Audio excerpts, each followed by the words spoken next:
What's up, RotoViz?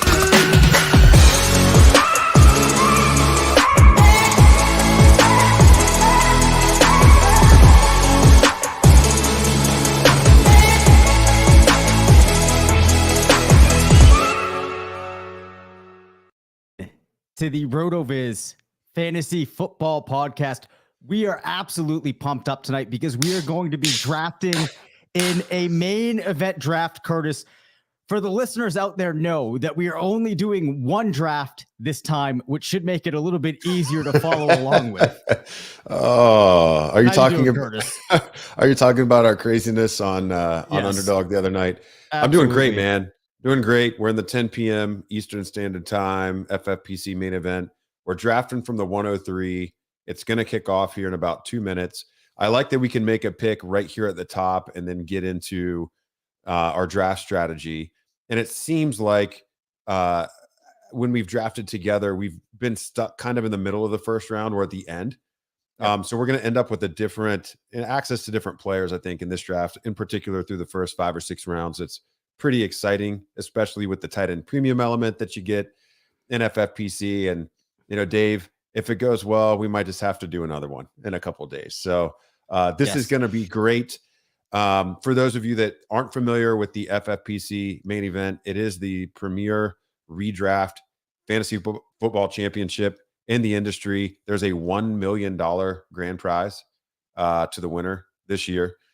Team RotoViz has had immense success in the main event. Just 2 years ago, Sean Siegel and I had a team finish 13th overall. That same year, Sean and Blair Andrews also had a second team finish, I think, in the top 20. And I had a second entry, 33rd overall. Team RotoViz won the FFPC best ball tournament in 2021 and finished second as well. So, you know, we love these big tournaments. It really, I guess, aligns nicely with some of the strategic and structural things that, you know, we're so married to here at the site. But Dave and I also can at times lean to be team play the best plays. And so you might see a little bit of that get in there tonight as well. Dave, 5 seconds until this draft kicks off. I'm going to go ahead and share our screen. Yes, sir. This is what the oh, it's beautiful. Can you hear that on your end? I don't know if you can hear the alerts from FFPC coming through on your side? Very vaguely. Now, for those of you out there listening to the podcast, know that you can also go to the RotoViz YouTube channel after you listen to this. If you wanted to kind of follow along with the board and see some of the visuals, you'll actually see the draft board as we're working our way through. Well, Dave, I'm going to run up to the podium here because Christian McCaffrey went 101 and Justin Jefferson went 102. We're going to get a 103 Jonathan Taylor. Yes, we are. Oh, I love it. I've been seeing this happening in drafts, and it's such a gift, Curtis. It is such a gift. Oh, my gosh. You're going to have to talk for a second. I got to put this in the chat. All right. So basically, what I have been seeing across platforms now is Jonathan Taylor's stock falling down over the last couple of weeks. For a while, it was unanimously, he was the number one player off the board. Now that we have a different mix of people getting involved, you can see him slip to the 3 or the 4. Oh my gosh, I absolutely love the fact that this has happened to us. He's, you know, I think for at least the management team at the site, unanimously our number one pick. Just an absolute smash to be able to get him here at the 103. This gives us a lot of flexibility now in how we can continue from here, Curtis. And what's exciting about this now is not only did we get Taylor, but I think that we're going to be able to get access to some players that in the teams you and I have drafted to this point, we have not been able to even consider drafting yet. Yeah, that's right. And I think getting Taylor at 103 is unique enough versus, you know, the frequency that he's going to go at 101 and 102, that it is going to make us just a tiny bit unique through the top 3 rounds of the draft, in particular with what we're able to do at 210 versus what, you know, typical Taylor drafters are going to have available to them at 211 or you know, traditionally 212. So we're coming up on the end of the first round here. You know, no other really big surprises. After Taylor, Austin Eckler goes 104, Cooper Kupp 105, Jamar Chase 106, Travis Kelce 107, with that huge boost for a tight end premium. Derrick Henry, 108. So, when we talk about who's going to realistically be available to us, I don't think that anyone probably before Mark Andrews in the FFPC ADP grid that shows up within the draft applet here is probably going to be available. I think Dalvin, Najee Harris, Stephon Diggs, Swift, Mixon, Barkley, CeeDee Lamb, those guys are all probably going to be gone. So if we really focus in at Andrews and below, the guy that just jumps out at me, Dave, I would love to get Kyle Pitts on this team. I would love to get Kyle Pitts in round 2. Yep. Yeah. Yeah, I would be perfectly open to that, especially because after we take Kyle Pitts, we'll be able to get back with another one of those wide receivers fairly early on. So we then have cornered getting that anchor type of running back, if you will. We will have a tight end premium, one of the premier pieces there, and then can start building out this team. Then I think we're feeling really good having those 2 spots addressed off of the bat. Saquon goes at, go ahead. No, go ahead. Yeah. I mean, you can finish out the first round there for us, and then we'll talk more about these picks. Yeah. So you had at the 109 Adams, Diggs at the 110, Barkley at the 111, Dalvin Cook to close out the first round. Yeah. Now we're into the second, beyond Pitts and, obviously some of the popular wide receiver plays that are there at the 2-3 turn. Are there any running backs before that Pitts range that you would consider taking in like a 2 RB plus an elite tight end, build? There goes Kamara. He was actually going to be the guy that I was going to suggest. Yeah. I was going to say there's 2 guys here. Okay, here's the other one. Two guys that you could talk about. Actually, they were both there still. Harris and Mixon, we could have the conversation about. I'm not necessarily going to go for it, but I would be open to discussing that possibility. I'd be all over the Mixon one for sure. And it'd be hard to turn down late second round Najee. I just don't see it a lot. The Liz Frank injury, he played through it in the final preseason game, so maybe it's not going to be a big deal. It does scare me just a little bit with how those midfoot issues can linger, but we're already pretty exposed on Najee, so dollar cost averaging our investment at the end of the summer doesn't seem like the worst idea.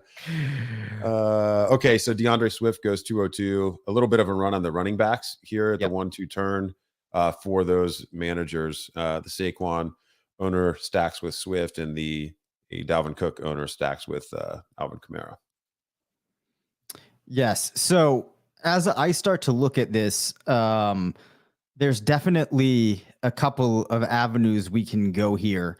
Kyle Pitts being around, I think that I'm even on board with that now, given some of what we've seen with that run on a lot of running backs going that I wouldn't have necessarily wanted to take, leaving some of those wide receivers available for us.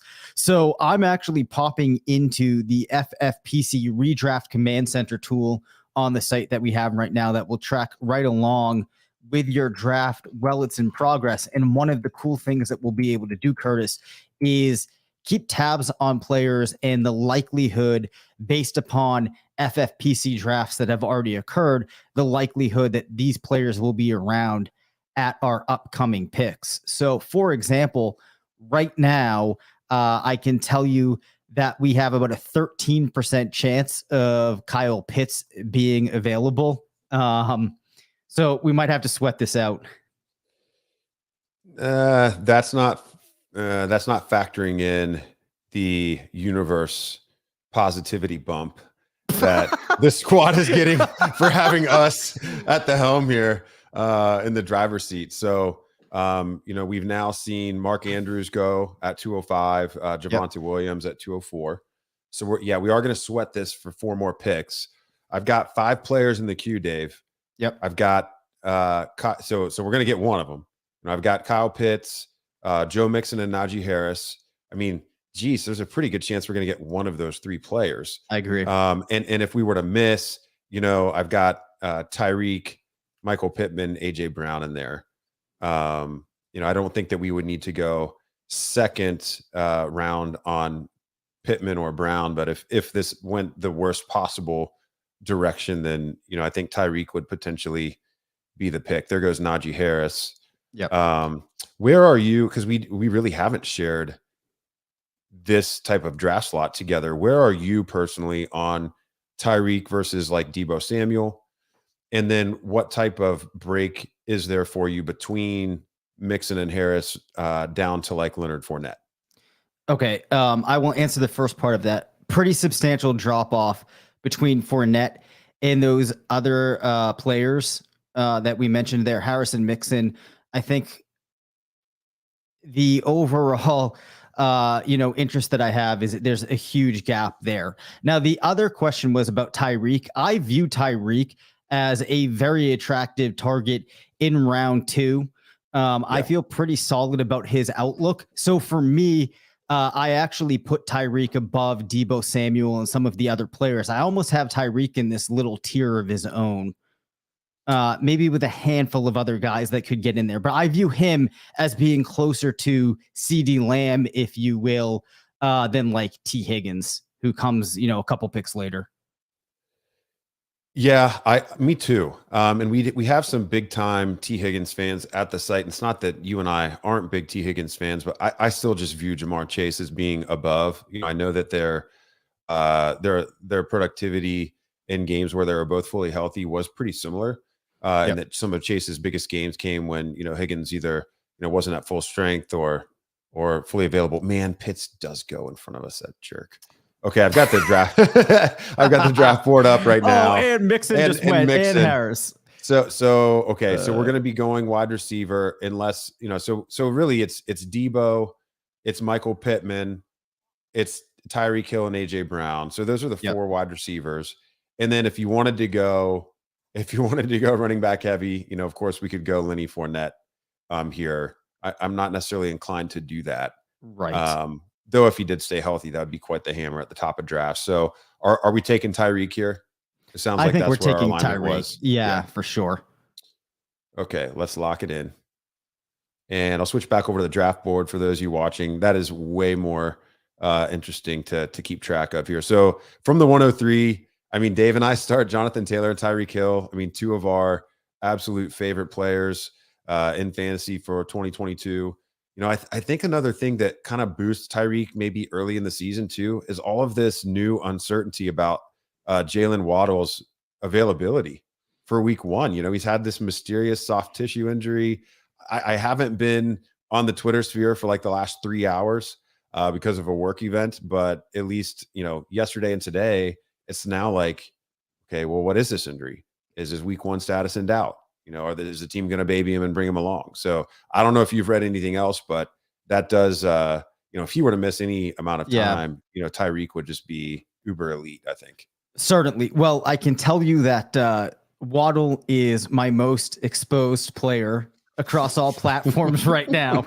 So I have been paying fairly close attention to this, but I have not looked in the last couple of hours. At this point, it doesn't look like there's any solid lean either way, but I agree. Obviously, you're going to get a nice little boost for Tyreek, presumably if Waddle struggles to be available the first couple of games, because really behind him, we're probably looking at Cedric Wilson trying to fill in on a couple other younger receivers.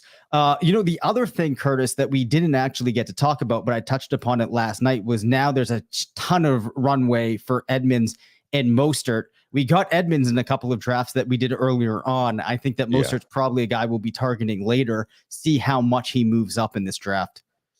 All right, so Dave, we're gonna be up next here. At the corner went Michael Pittman and Courtland Sutton, as well as T. Higgins before him. So we've got a little bit of a run on wide receivers at the corner. I've got 2 wide receivers and a running back in our queue.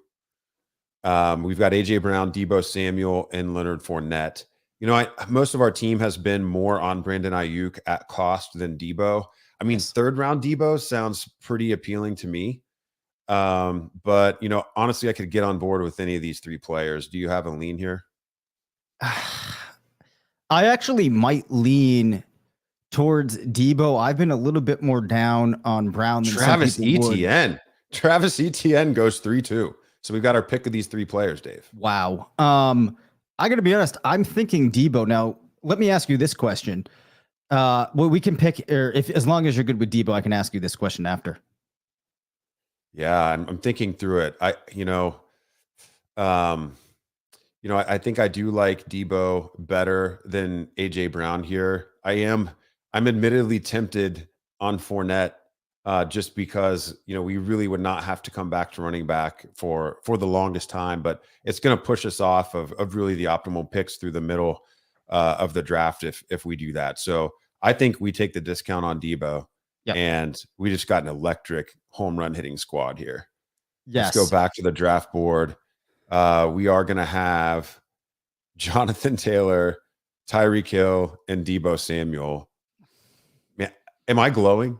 I did not think that this start was possible for us tonight from the 103. So, man, I feel like anything's possible after this point. Now, I don't know if you remember last year, but when we were drafting a couple of main event teams with the four of us being Blair, Sean, you, and me, there was a couple of times we did not get Jonathan Taylor, and I was quoted as saying, every time we don't select Jonathan Taylor, a little piece of me dies. So I feel like this was a rebirth. But what I wanted to ask you was the Jimmy Garoppolo news, right?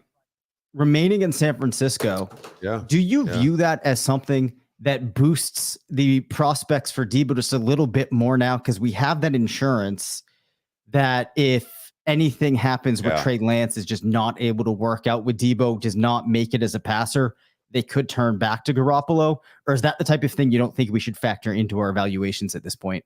I mean, I think if you take Debo, you take him because even if you take away all the rushing, he was still an elite wide receiver last year with 1,400 yards and just a boatload of touchdowns. So even if he doesn't really reprise the same usage in 2022, he's a good pick in the third round because of his abilities.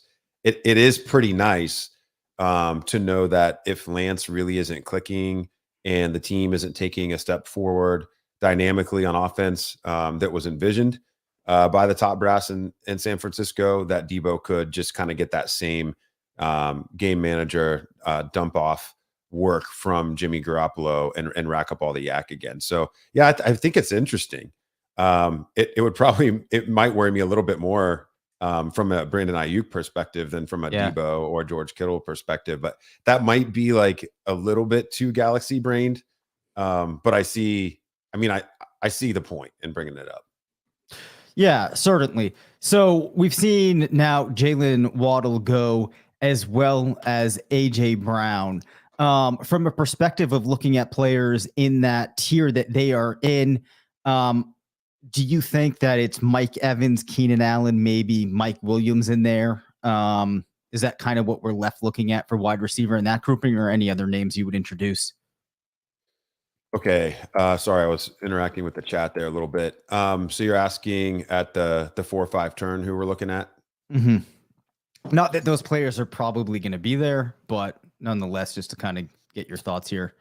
So for me, I would really love, I would love for George Kittle to make it to us, for Darren Waller to make it to us, just to have that elite tight end. But I did publish some work this morning on some tight end premium discount players that I really like. I don't want to say them now, just in case we have some other people from the draft listening this far ahead of what we might do in the double-digit rounds. But I guess it's not going to crush me to not take a tight end. If we would have reverse engineered our first 5 rounds and said that Kittle was a must leave the draft type player, we probably would not have selected Debo there for that reason. But I think I would much rather have Debo at this price than Kittle, maybe a little bit ahead of ADP, or versus some of the other players that are going to be available there. I like the idea of continuing our yellow stream here. I think Gabe Davis is a player that could make it there. Deontay Johnson feels like a player that Sean Siegel is really trying to hammer home at the top of the 5th. Amon-Ra St. Brown, I love his upside this year. Wrote about him a little bit. He has some advanced analytics that really point to him potentially being the next Tyreek Hill in terms of being a low draft capital player and what he'll do in year 2. So those are the guys I'm really looking at there for that next turn is Gabe Davis, Deontay Johnson, and Amon-Ra St. Brown. Yeah, I think that they're all pretty interesting options. Now, one of the things I go back to with St. Brown is when I originally ran him through some of the regression trees and some of the modeling that we were doing for that wide receiver class was he did score out pretty well, and he did fall into one of these buckets where you see players be pretty successful.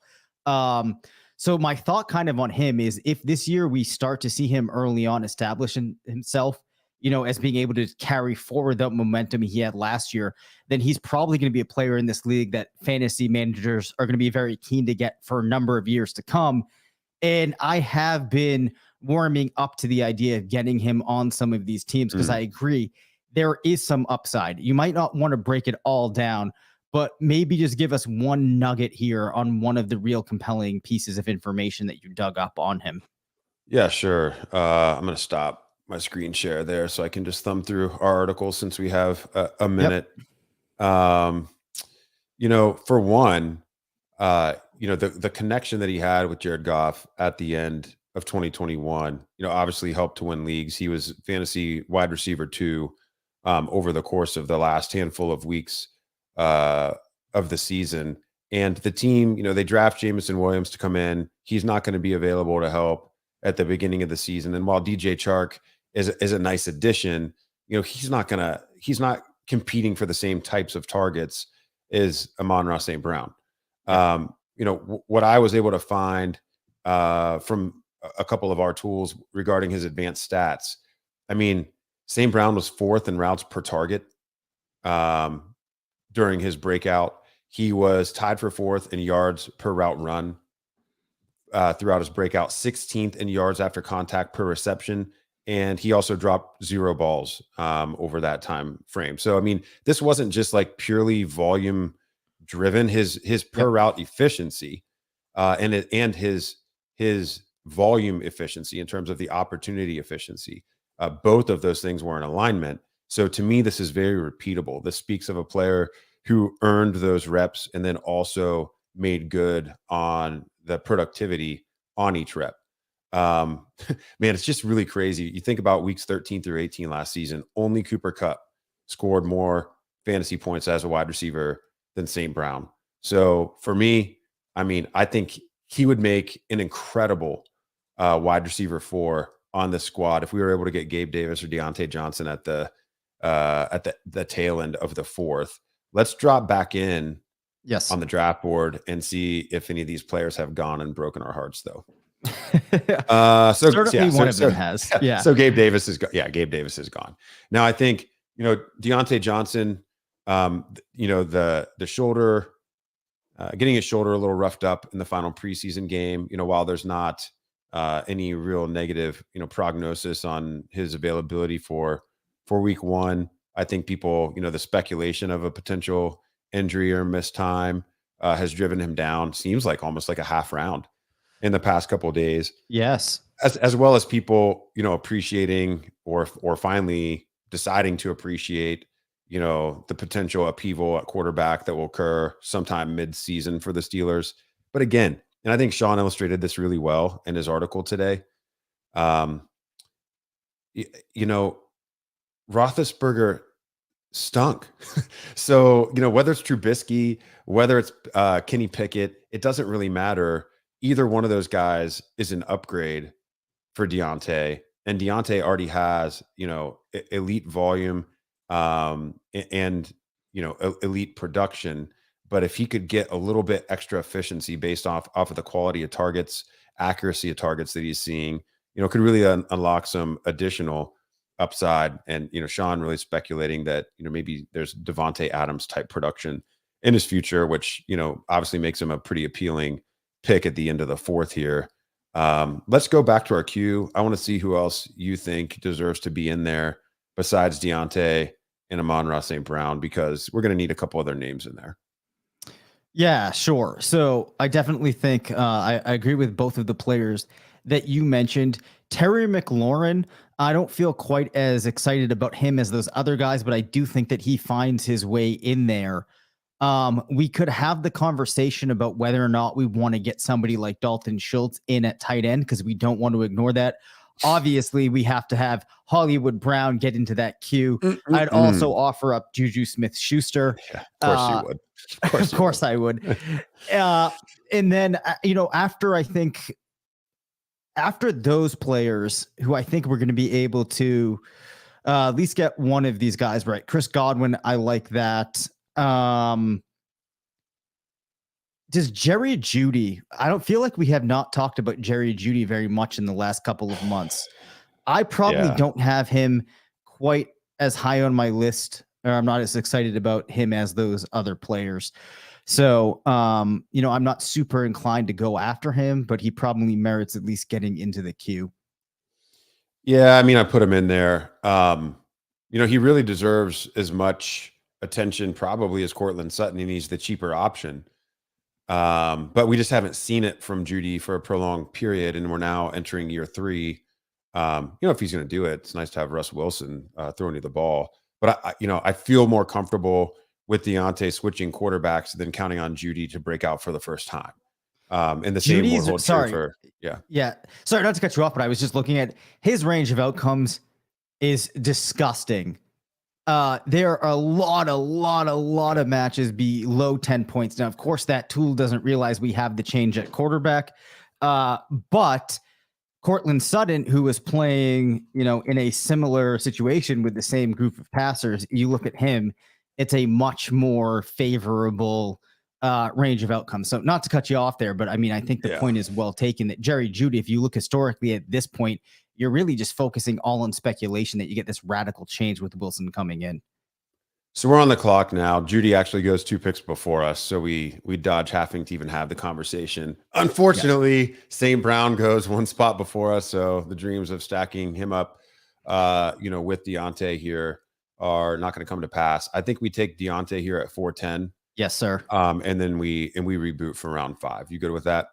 Yeah, definitely. Okay. So I think that the conversation that I kind of want to have now surrounds the merits of going after a tight end here, and then also thinking about if we want to address the quarterback situation for our team early on or not.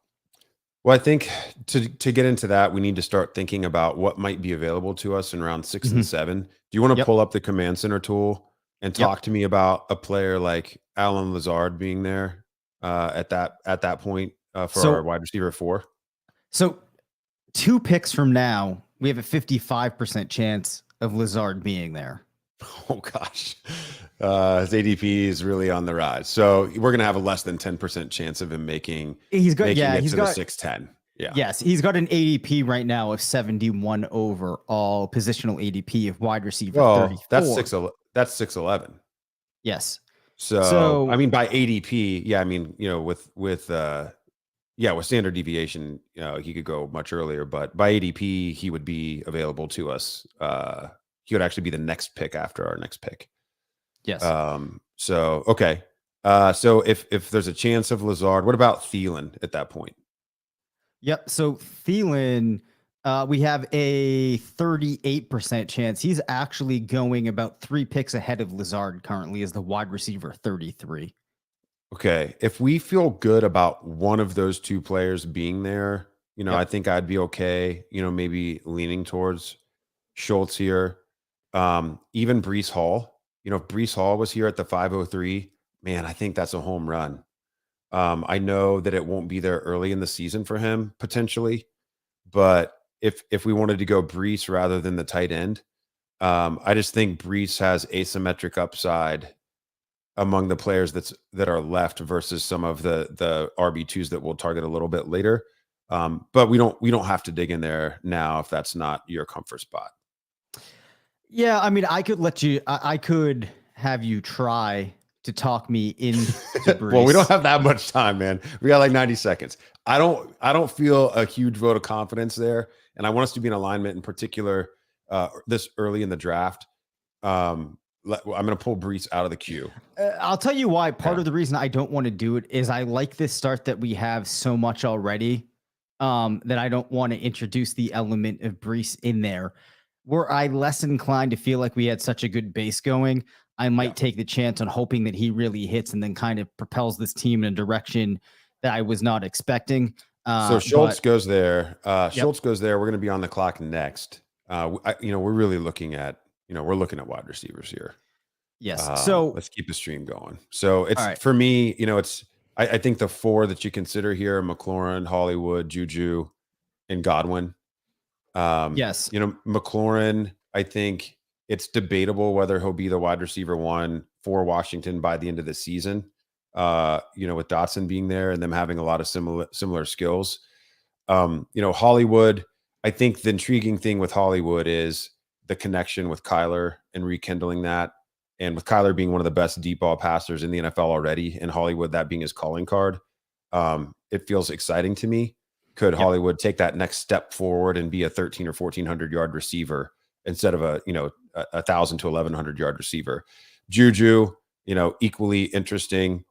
Godwin has the injury potentially there, but if there was no injury, he'd probably be a 3rd round pick. So I'm going to nix McLaurin, and I could really go any direction with these other three. Does anyone stand out between Hollywood, Juju, and Godwin for you? I'll tell you what, I actually like getting Hollywood in this configuration that we have going on. I also think, we were talking a little bit about upside. I think I could make a more compelling case for Marquis Brown being able to realize that upside in more scenarios than Juju. Yeah. So we're going to pull Juju out. Is there any thought to Godwin over Hollywood, or are we locking in Hollywood here? I think we lock in Hollywood. Okay, I'm good with it. It also puts Kyler in play for us at that 6-7 turn if we want to go early elite QB. So let's lock it in. I mean, listen, man, if it looks like a duck, walks like a duck, and quacks like a duck, it's probably a duck. I love Hollywood Brown. That was my favorite piece that I wrote back in 2021. So just to rehash, if you're just joining here in the last few minutes, missed the first couple rounds, or you've forgotten where we're at, Dave and I are drafting from the 103 tonight. We started with Jonathan Taylor from the 103, and I'm pretty sure I woke up all my kids with my excitement. And it is a school night, so I'll be paying for that tomorrow. But we followed it up with this is an electric crew, Dave. Jeez, I don't think I've looked at them all in order like this yet. Jonathan Taylor, Tyreek Hill, Deebo Samuel, Deontay Johnson, Hollywood Brown. Pinch me, bro. This is good. This is a great start. This might be the most excited I have been all year. But dare I say, most excited I've been probably drafting a team, I think, in 2 years. Now, I do just want to address, so Mike in I think that's how we would say it, left a message in the chat talking about Juju in 2018 and 2022, putting up some nice stats with a very subpar Big Ben, he said. So, Mike, I have been a enormous Juju proponent for years and years and years. So I agree. I definitely think that this year could be a big year. The pick of Marquis Brown, there's not really so much of a referendum on Juju, just more a vote of confidence for Brown. But I will say Juju is another player that I have a lot of. And I'm at this point feeling pretty confident that things are going to work out for him in a way that fans are going to be happy about in comparison to what we've seen the last couple of years. Yeah, one of those seasons, if memory serves, Juju maybe only had like 900 receiving yards, but like 10 touchdowns or something. I kind of see that as what he could do in KC. Kelsey's still going to be. I think Kelsey could potentially have, the most volume of any season in his career. I know he's 33 and he's getting long in the tooth, but if he's going to just crush, it's going to be this year. And it might take some time to sort out the pecking order in the wide receiver room, with Sky Moore, with Marcus Valdes-Scantling, no one really, even Mecole Hardman hanging around, no one really jumps out as being a potential target hog or having that, really in their history, except for Juju. So, I get it. But I also think it's possible that Mahomes just ends up spreading the ball around a little bit to everybody not named Kelsey. Mahomes still gets his 45 to 50 touchdowns, but the receivers become pretty, frustrating to start in a managed league setting. Yeah. Whereas I think, you kind of contrast that with some of the expectations that we could have for Brown, and it's harder to see scenarios where Brown isn't on at least some level a focal point of what they're trying to do. All right, Dave, we're almost through round 5, and the entire draft is just really leaning towards wide receiver. Of the last 7, it's 11 and then 5. Out of the last 16 picks, 13 have been wide receiver. Evan, this is a great comment. Beautiful start. Lines up for a real nice stack here at the next turn. Totally agree. Totally agree with that. You have Kyler in play. If you get into round 7, could potentially put in Trey Lance there if you wanted to go aggressive. I don't think he'd probably last until the end of round 8, even though his ADP is dropping a little bit post Jimmy news. Appreciate the comment. It's pandering, Evan. That's what you're doing, but we will allow it. So here's something, Curtis. So we have the kind of traditional hero running back start, I guess we'll call it here, of Taylor, Tyreek Hill, Deebo Samuel, Deontay Johnson, Marquis Brown. The other team that went this way has Joe Mixon, Cooper Kupp, Jalen Waddle, Jerry Jeudy, Elijah Moore. That team does have Waddle, but I like ours a ton more. Yeah, you're squinting a lot. You're basically hoping that Jeudy can do what Deontay does or has already done. And you drafted him before that. And then with Elijah Moore, granted that drafter did not have access to Hollywood, but again, that's a more unsettled situation. You don't know what you have there at quarterback, and it's, Garrett Wilson, I think, is an equivalent prospect to Elijah Moore. So, what is that? It's basically the same thing as what drove us off of the McLaurin pick, except with worse quarterback play. Nick says Mixon sucks. So I don't know.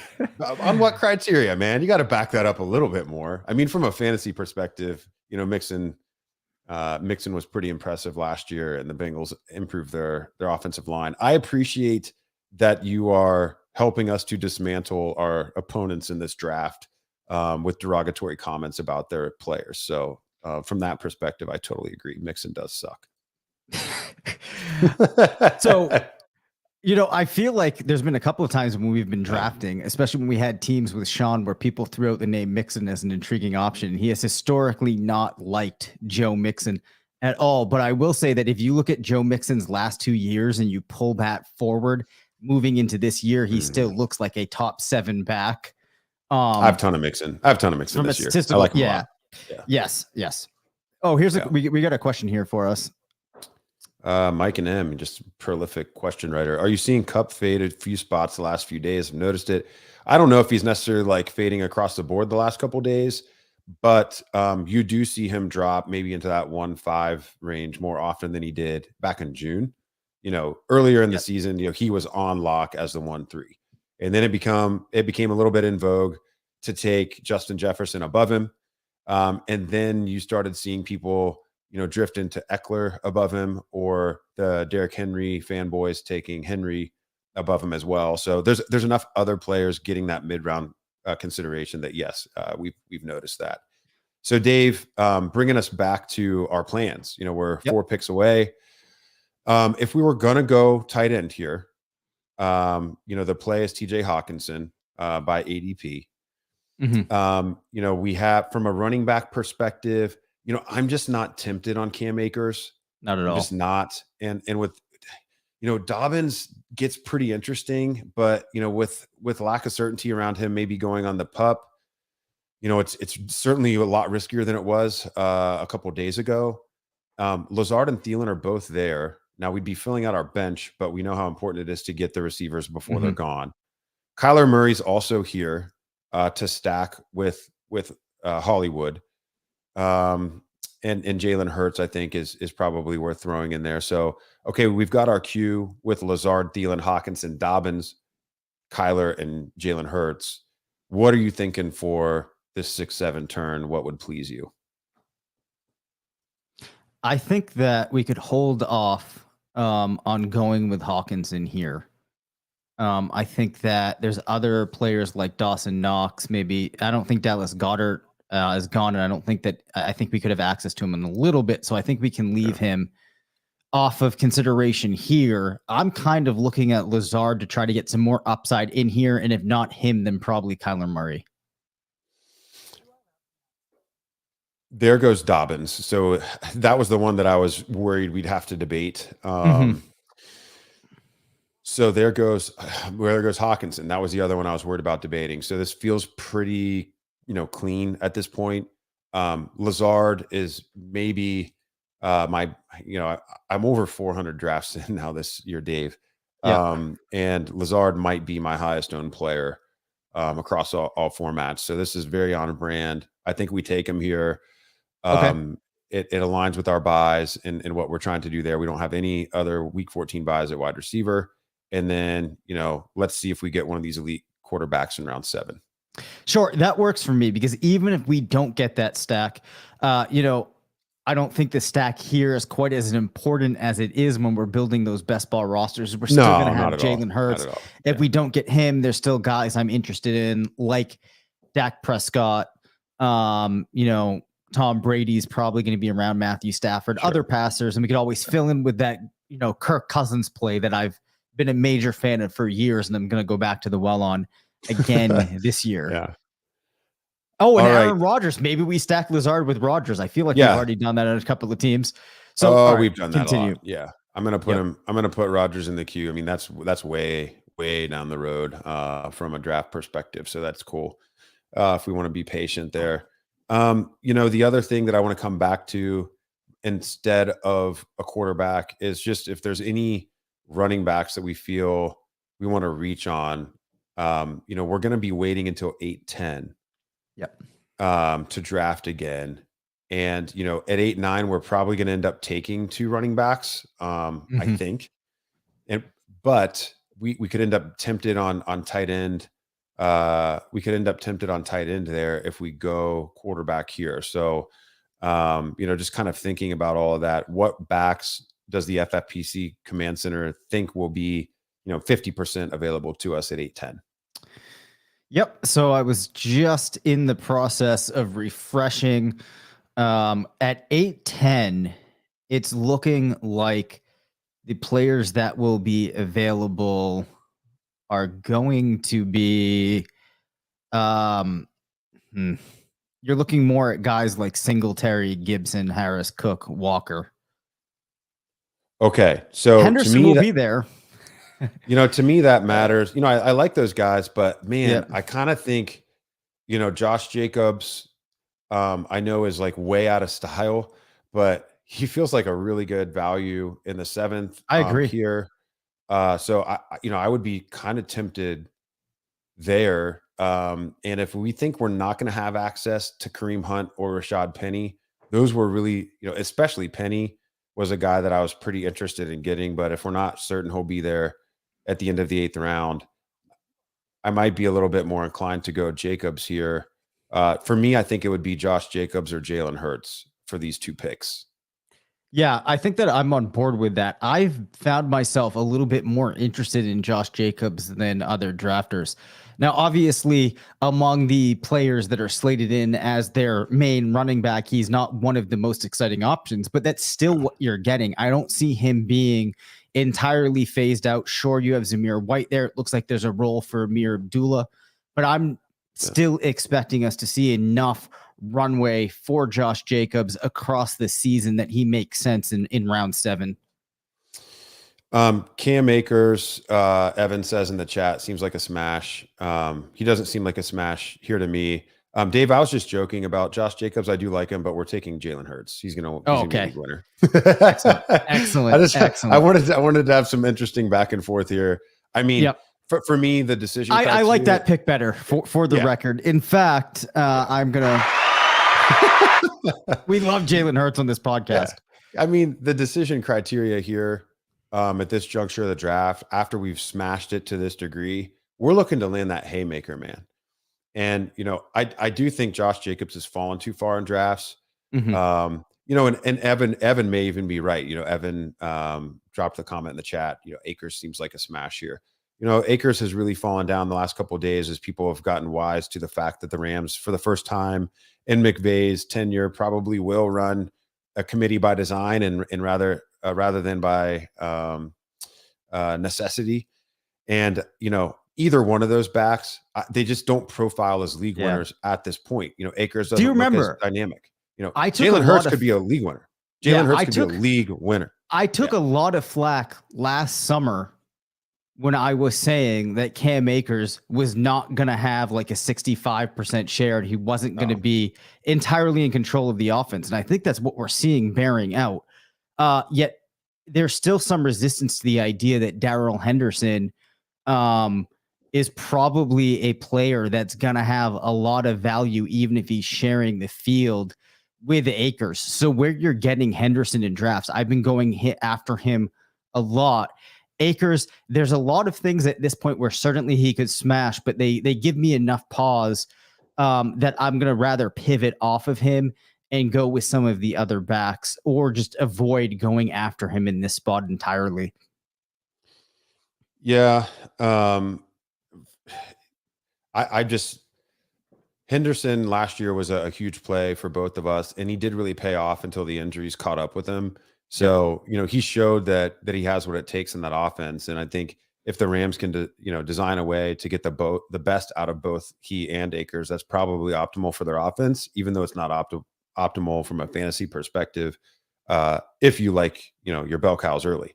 For us, we don't mind it because we'll just take the cheaper guy later, who has equal upside potentially. Evan. Yeah. Thanks. Yeah. Good point. It is late for a main. You're totally right. He's actually still on the board here. This is going to be one of those dots that falls, pretty far, below the ADP, average that updates for us every day. Now, if Akers falls all the way to 810, and there he goes. Somebody's listening. He goes at 7.7. So we don't have to worry about that. But, sometimes you go off plan, you take a player when, the value makes sense. Josh Jacobs is still there. We could come back maybe to that pick in the 8th if he were to fall. Let's start building out our queue for that. Do we want to put round. Dallas Goedert in that queue? I don't know, man. I don't know. I guess I'm not against it. I don't think that we need to just because we have Jalen Hurts. What I was going to say is I probably wouldn't be going after Goddard or really even considering it here if we did not have Hurts. Yeah, I think I agree with that. And that's kind of why he wasn't really jumping out at me. Goddard did go at the end of the 6th round though. So he's available.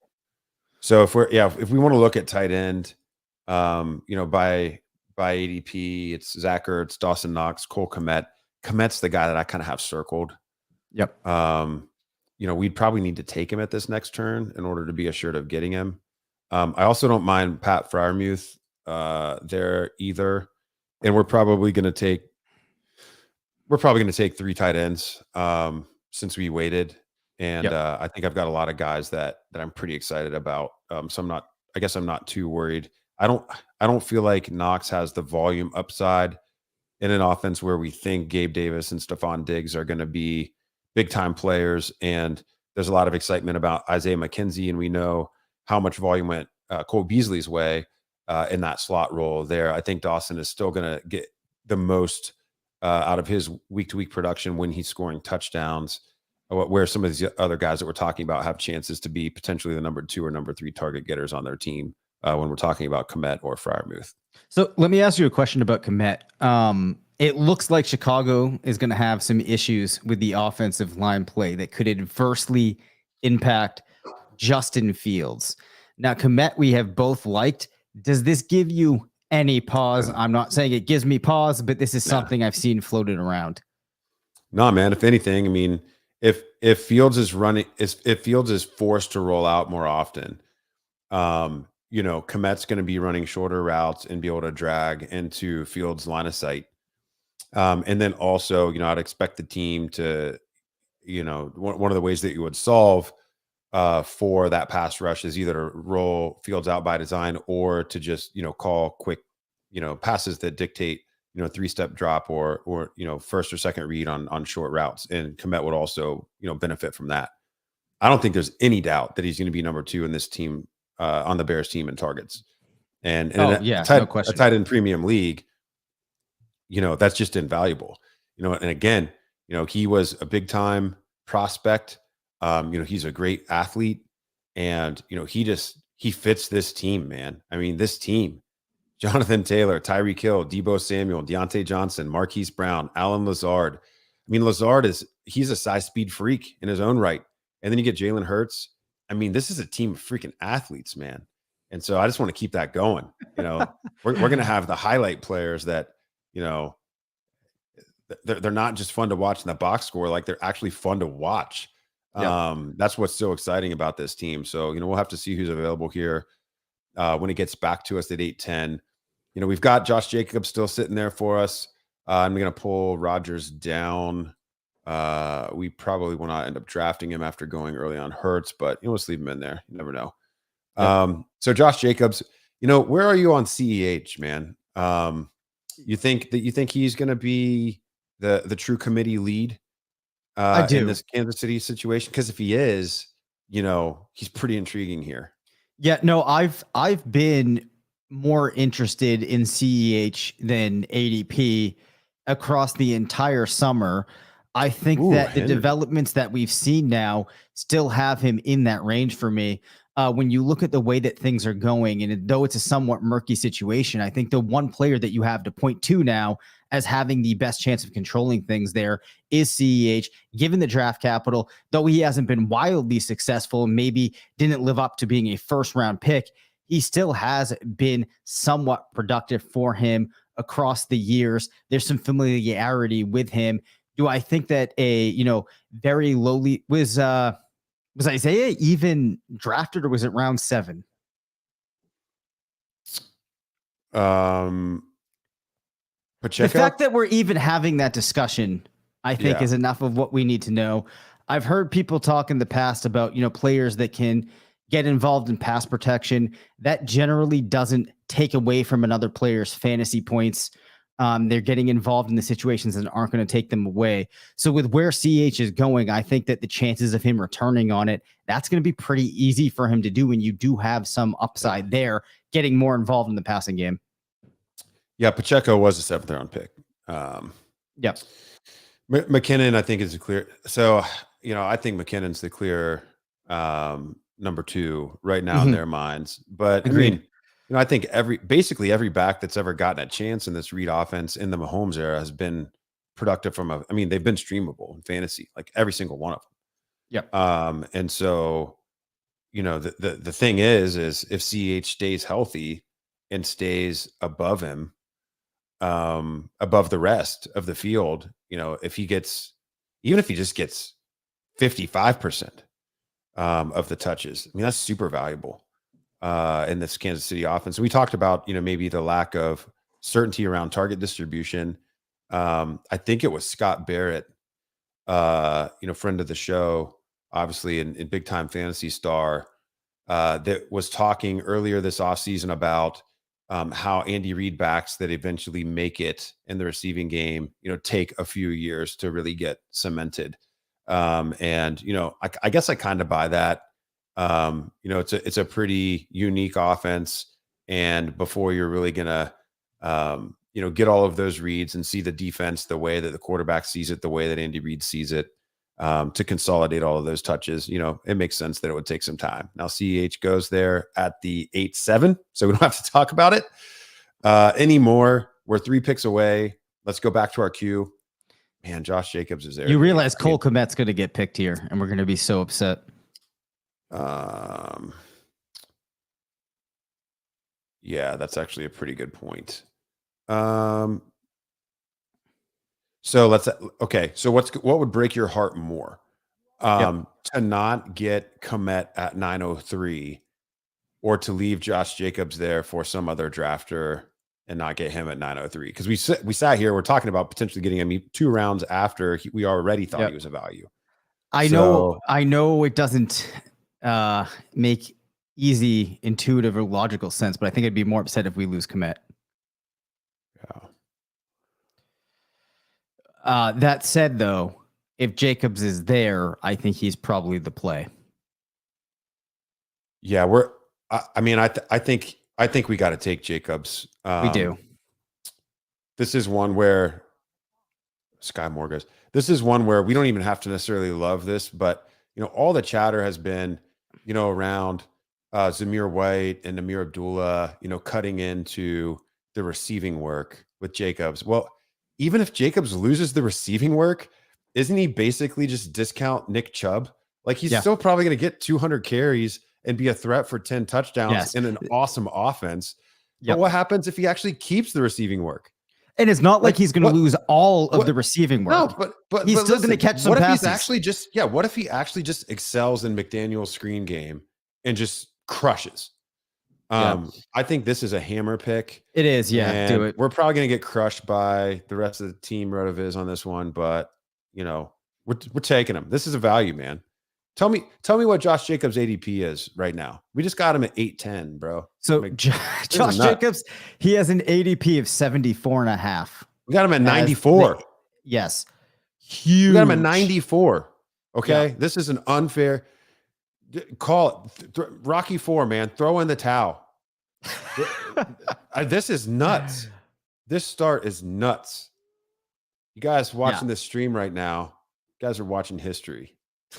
You guys I mean, all we really have to talk about right now is how we're each spending our $500,000. Oh my gosh. Okay.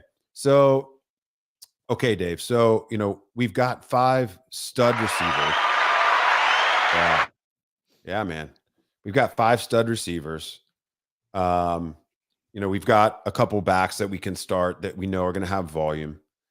We've got the elite quarterback, so we can go, this is optimal range for some of our big time 0 RB and running back value plays. Rashad Penny being one of them, just goes off the board there. Do we want to go after Damien Harris here as another volume back? I think he's the one that sticks out even maybe more so than Singletary, where there's a potential 3-headed monster. Kenneth Walker, who might be a late season guy that could emerge. Melvin Gordon kind of needs the injury in front of him. I mean, Harris just lines up with this. We could play the optimal between Jacobs and Harris each week and potentially flex the other one. Or do we just want to go with Komet and try to get that starting lineup, really locked in? I want to think about this from an opportunity cost perspective and what we're losing if we forego that, right? If we forego taking Damien Harris just went. Okay. We got spies, man. We got spies. Okay. Does that make it a little bit easier? Because I guess I was going to say out of the tight ends that are available in this range, I feel like there might be more of a separation potentially between Komet and perhaps even Dawson Knox and the tight ends behind. Oh, well, you like Freiermuth too. But I still think that there's more running backs that kind of fall in that Damien Harris kind of range for me still available right now. So that's why I think I'd prefer to go towards the tight end. Yeah, I think that's not necessarily true for me. I've really bought into the idea that Harris could potentially be among the league leaders in rushing touchdowns. But it doesn't matter. I mean, I'm not going to cry over spilt milk. We got that awesome value with Josh Jacobs at the end of the 8th round. Komet was the target that we started talking about at the 6-7 turn. We're running pure, Dave. We're running pure. And I'm going to just lock in Komet here. Nice. It's great. It's a great feeling. Okay, so let's go back to the draft board and kind of talk about what's happened in rounds 8 and 9. You're starting to see more of a rainbow on the draft board here. Teams starting to go for the depth at positions that they faded earlier in the draft. We had the long run on wide receivers in round 4 and 5, but seeing people go after those RB2s, RB3s. We've got 8 quarterbacks off the board. We've now got 10 tight ends off the board. It's really going to start to become a what do you prefer type of buffet here in the back half of the draft. And this is amongst, my favorite parts of the draft. Obviously we think we crushed the beginning. Yep. But now we really get to go after some of these players with upside that become the difference between us, qualifying for the playoffs in the FFPC Main versus, potentially having a 7-figure payday at the end. So this is going to be really fun over the last half of this draft to continue assembling this team. I think over the next couple of rounds, there's going to be another wide receiver or two that are going to be interesting. Rondale Moore actually was one of those, so we'll have to remove him. But there are some other rookies that are still available that I think would make sense to take a gamble on. And we're going to want, another 2 or 3 running backs probably over the course of the next 6 to 7 rounds, as well as another tight end. So I think quarterback is deprioritized for us right now. Yep.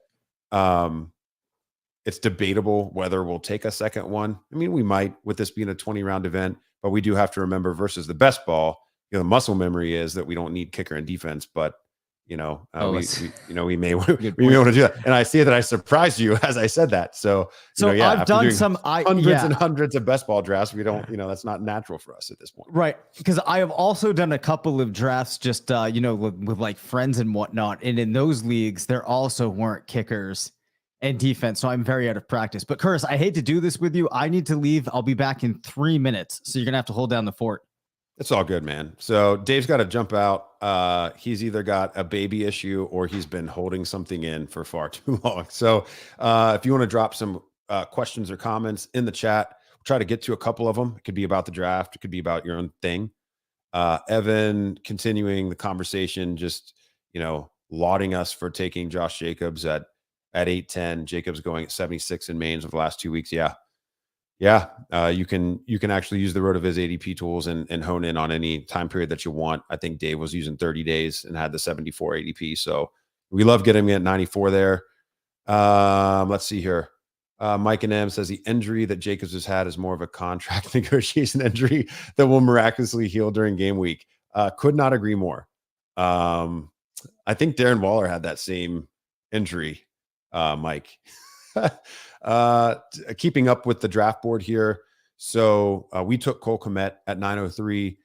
Treylon Burks goes 9-4. A lot of people, jumping off of that bandwagon. He's had a really rocky back half of the summer here. The summer started with conditioning questions and the rumors about asthma and all kind of just weirdness going on. And then he hasn't seemed to make the most of his opportunities throughout August. It was nice to see him get that, walk-in touchdown, even though he decided to sprint it in at the end of the preseason. So I still think he's going to emerge over the back half of the season. He's just too athletic and too freakish not to. Irv Smith goes tight end 11. Irv's got to do it this year. If Irv's going to do it, he's got to do it this year. The Vikings are going to run more 11 personnel than they ever have under Kevin O'Connell, installing that LA Rams type offense out there. So I'm actually more on KJ Osborne. He's a guy that's probably going to be on our radar here over the next handful of rounds. I would be more on Osborne taking a step forward as that wide receiver 3 than I would on Irv as a tight end. But, with the tight end premium, not going to fault this manager for going that direction. We get MVS. I think MVS is a nice swing at wide receiver 50 in round 9. I think that team also probably needed a little bit of a hedge on Drake London with his injury, or a little bit of a late season hedge on Terry McLaurin if he were to get lapped by Jahan Dotson. Then we get a run on the running backs: Miles Sanders, Cordero Patterson, Devin Singletary, Melvin Gordon. So that 0 RB tier here that's so flush in rounds 8 and 9 starting to really clear out. So when Dave comes back, we'll have to formulate a plan for rounds 10 and 11. Thankfully, that Jacobs pick as our RB2 relieves a little bit of pressure on us to get one of our preferred 0 RB targets in this range. Nico Collins, man, the Houston offense is one that I think Dave comes back and I'm talking about the Houston offense. He's like, where did this show go? I'm just running down the 9th round here. Nico, I think is, probably not a high range of outcomes that he's in that, upper wide receiver 3 range. But, I don't think Davis Mills is going to become a prolific passer this season. But if a slightly improved defense and a little bit more of a physical offense can slow games down and move the ball more effectively, perhaps they score more touchdowns. And Collins could have a path there, being more of the size option versus the more diminutive Brandon Cooks there. So Dave, I think the big thing that you missed as you stepped away is that late round 9 run on running backs with Miles Sanders, Cordero Patterson, Devin Singletary, Melvin Gordon. So that tier that we really like in this range of drafts to get the running back position is starting to really clear out. I think that's got to be our focus here at 10-10. Yep. Now we have Kenneth Walker, we have Darrell Henderson, and I think those guys are just so far head and shoulders above all of the other running backs that are in the queue. I almost don't want to talk about him anymore. And then, of course, there goes Henderson the second that I bring him up. Oh, no. Yeah, but that's the first time we've had to play that. I don't, if it makes you feel any better, Henderson would have been nice to get him on this team because he's a mutual, like, our guy. Yep. Henderson was only an honorable mention in the ZRB candidates countdown this year. He was an honorable mention because of the injury history. There's a player that's left. That actually, and I'm not going to say which slot he was in because you got to be a RotoViz.com subscriber to get the specific rank on this guy. But there's a top 3 overall zero RB candidate left on the board in Kenneth Walker. I mean, he's one of the guys that Sean really sees as having that end of the season type, crazy upside outcome that we saw, ironically on the same Seattle Seahawks squad from Rashad Penny last year. So, man, I mean, I would be in. We have Jacobs at the beginning of the year. We would have no pressure to play Walker until or if he even does emerge. So, we have the luxury of taking a swing on that type of player because of the quality of the roster that we built. We got to get some other guys in the queue here, though, because we're still 4 picks away. Yeah, he's Chase Claypool. Brian Robinson, unfortunately, is not going to be a guy that we're going to look at in this range at this point. We've got Rachaad White in this range. We got Alexander Madison, who's got trade rumors flying around. And obviously, we know he's a back-end RB1 when Dalvin Cook misses time. Again, these are the types of players we have the luxury of selecting based off of the quality of the roster that we built. We don't need that QB2. And there's not really another tight end that's really leaping out at me right now, Dave. We've got Albert Okwuegbunam, Hunter Henry, Mike Gesicki. I just don't think those are the types of players that we need quite yet. I'm going to be a little bit more interested when it gets back to us at the 12-10 on some guys, maybe even some guys that I'll pressure you to reach on. Mm-hmm. But 3 picks away, we've got Walker, Claypool, White, and Madison in the queue. Anybody else that you would add? As I'm looking down that list right now, there really aren't any other players that I consider to fall into the same type of tier. It's thinning for out, me. man. It's thinning out. We'll get into that next year. Thinning out, especially at running back. We reach the point where there's a couple of guys later on I'd be more interested in. So I almost just need to pivot back over to wide receiver and scroll down a little bit and see if there's anybody there that I feel like we've missed. Yeah, Garrett Wilson was going to be one that I was going to bring up, and he's gone. One that I really like for just week-to-week upside, and also potentially just for a career reemergence. Do you think Julio has a spot on this team? I would love to get Julio Jones on this team if Walker goes at this pick. I don't know. I'm not getting a lot of feedback from you here. So so you're not on board. But so I think Julio is just so much more intriguing than Tyler Boyd. Romeo Dubes, would be a cover up, I think, for Lazard. I just don't want to play scared like that. So I don't know. I've got the wide receivers up, man. You'd have to sell me on somebody besides Julio if we have to go that direction. I'd have to sell you on somebody besides Julio. Wow. Julio goes at 10-10. We are totally absolved of that conversation. Oh my gosh. Kenneth Walker. Oh my God. Oh my gosh. That's going to get the full applause to play out because that's incredible. I'm feeling great here. We didn't have to make the decision. We got Kenneth Walker. So Kenneth Walker's ADP, of course, it might be slipping down now. Let's just see where it was as we headed into this draft. Walker was going out 107. Do you know what the current pick is in this draft, Curtis? That would have been pick 118. Because Okay. the end of round 10, I'm really great at math. 10 times 12 is 120. So I think 118. So we got him around below ADP as well. We're just locking in these values at running back after getting JT. I mean, that's the theme of this draft. We get Jonathan Taylor. I mean, when you get him at the 103, it's like he fell around, right? Yep. And then you get, we get a 2-round discount or 3-round discount even. 2 rounds plus on Josh Jacobs, and then you get Kenneth Walker. These bye weeks are aligning. I mean, this team is dirty, Dave. It's just, Evan, I am glowing, dude. Yeah, this guy is glowing. I just listen. I had high hopes. Nobody I'd be rather drafting this team tonight with than my podcast partner and Dave Caban here for our first main event of the year. But for this outcome to be realized is awesome. I honestly don't even care at this point what happens in rounds 11 through 20. We're gonna execute. I mean, you can just go on auto draft rounds 11 through 20, and we're gonna have the best team on the board. For those of you that can't see the video here, let me just say, Curtis has the glow of a pregnant woman. I am. I'm pregnant with possibility of what's going to happen with this squad.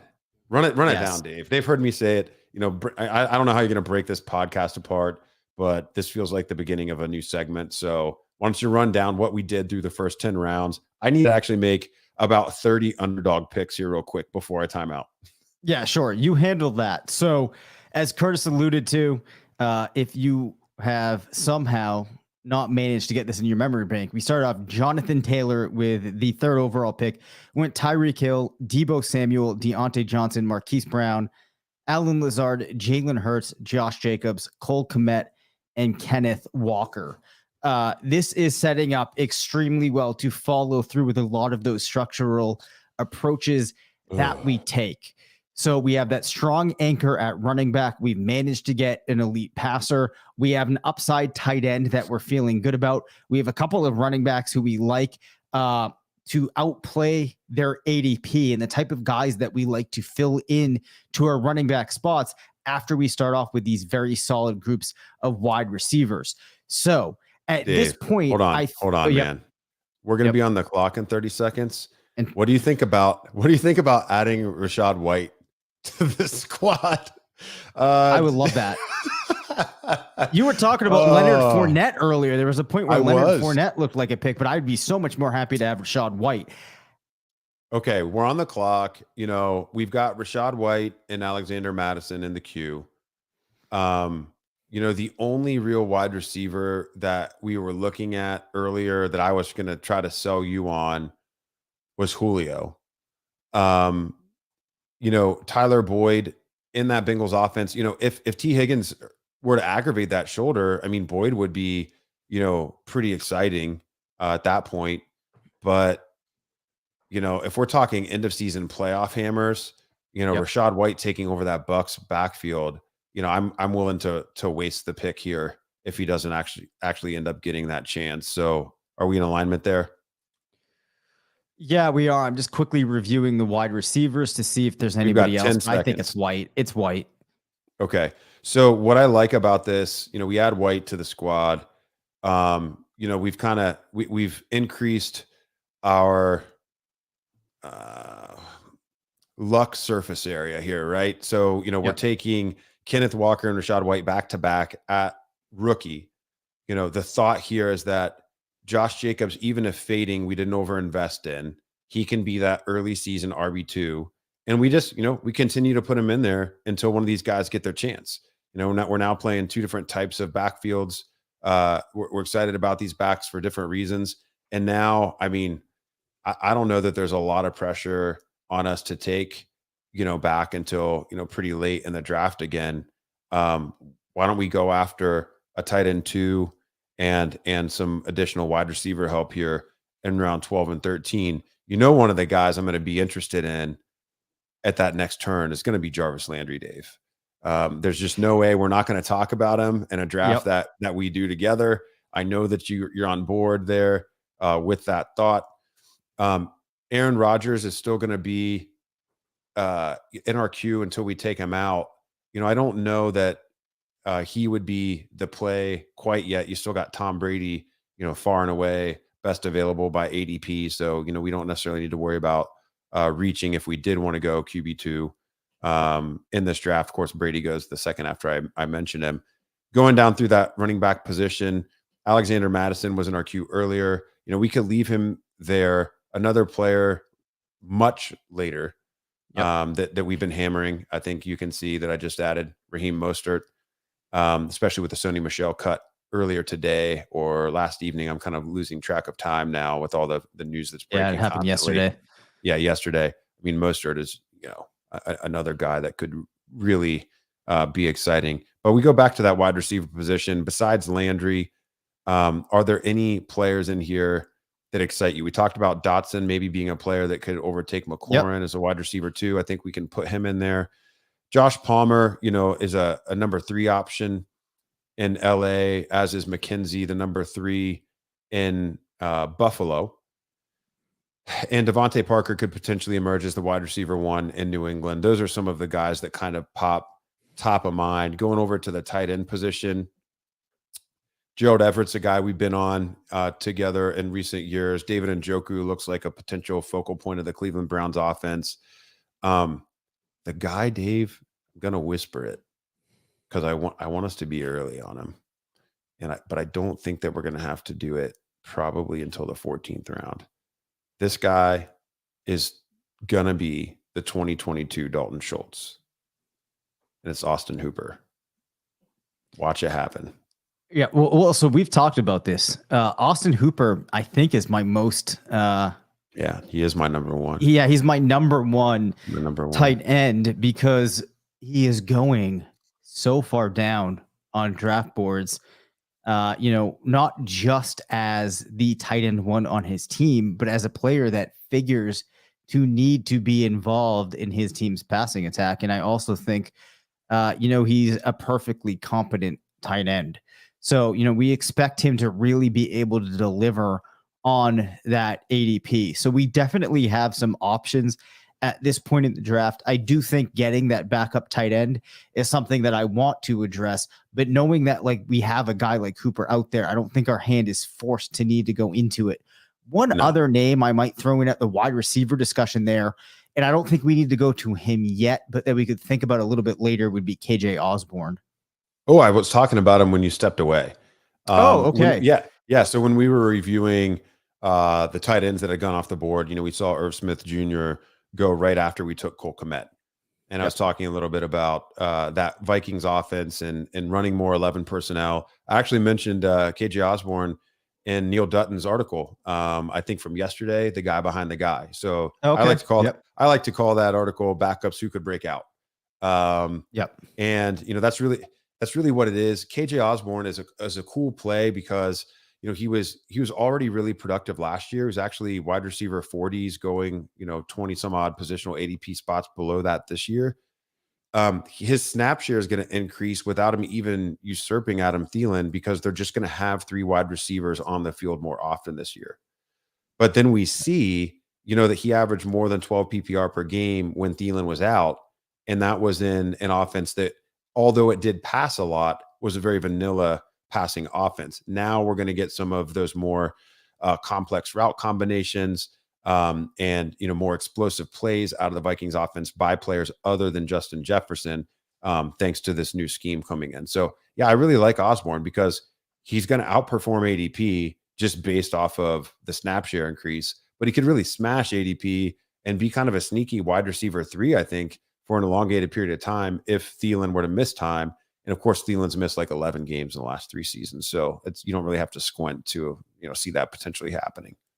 Yeah, definitely. So I think you hit upon the reasons that I was interested in Osborne. So we definitely have him on the list. I guess the one thing we do need to think about, let's start thinking about, do we have enough upside on this roster a player like Jarvis Landry might Yes. not look like that. Yes, we already do, Dave. You can't even put the cap back on the soda bottle. We already shook it up, man. I mean, I'm trying to, this I'm roster trying is to burgeoning. It's burgeoning with upside, Dave. right. I'm It's teeming with trying. upside. I'm trying to hit all of the things that we should be having our listeners think about as they're going through building their team. Let me ask a different question then. Are there any weaknesses that you can foresee in this roster that we need to address before we exit? Oh, sure. Yeah, I think the second tight end is probably my biggest concern, because while we like Kmet, while we think he's going to be the number 2 in that offense, I mean, there are some ways that play doesn't really come to fruition. Mhm. We could just be wrong about his talent level, and maybe he's just not efficient enough on the higher target volume to really matter. Or the team could just simply be so bad, as you were kind of getting into, asking me about, am I worried about the offensive line, et cetera.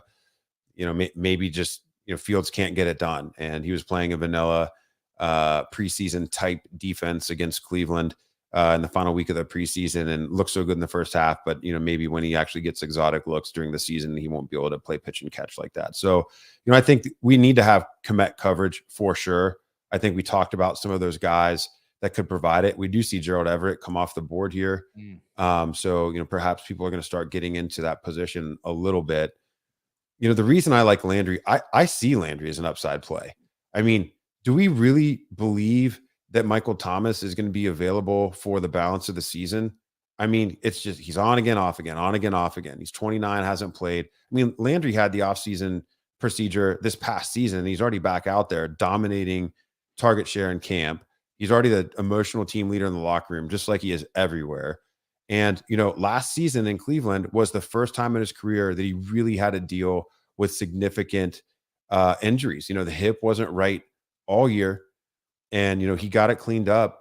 I mean, the Saints offense, I think, is actually going to be sneaky good. Chris Olave taking off the top. It doesn't look like Kamara is going to miss time. Jameis Winston looks like, he's figured out how to avoid the turnovers while still being able to press the ball downfield a little bit. I mean, Landry could have another 120 plus target season, coming.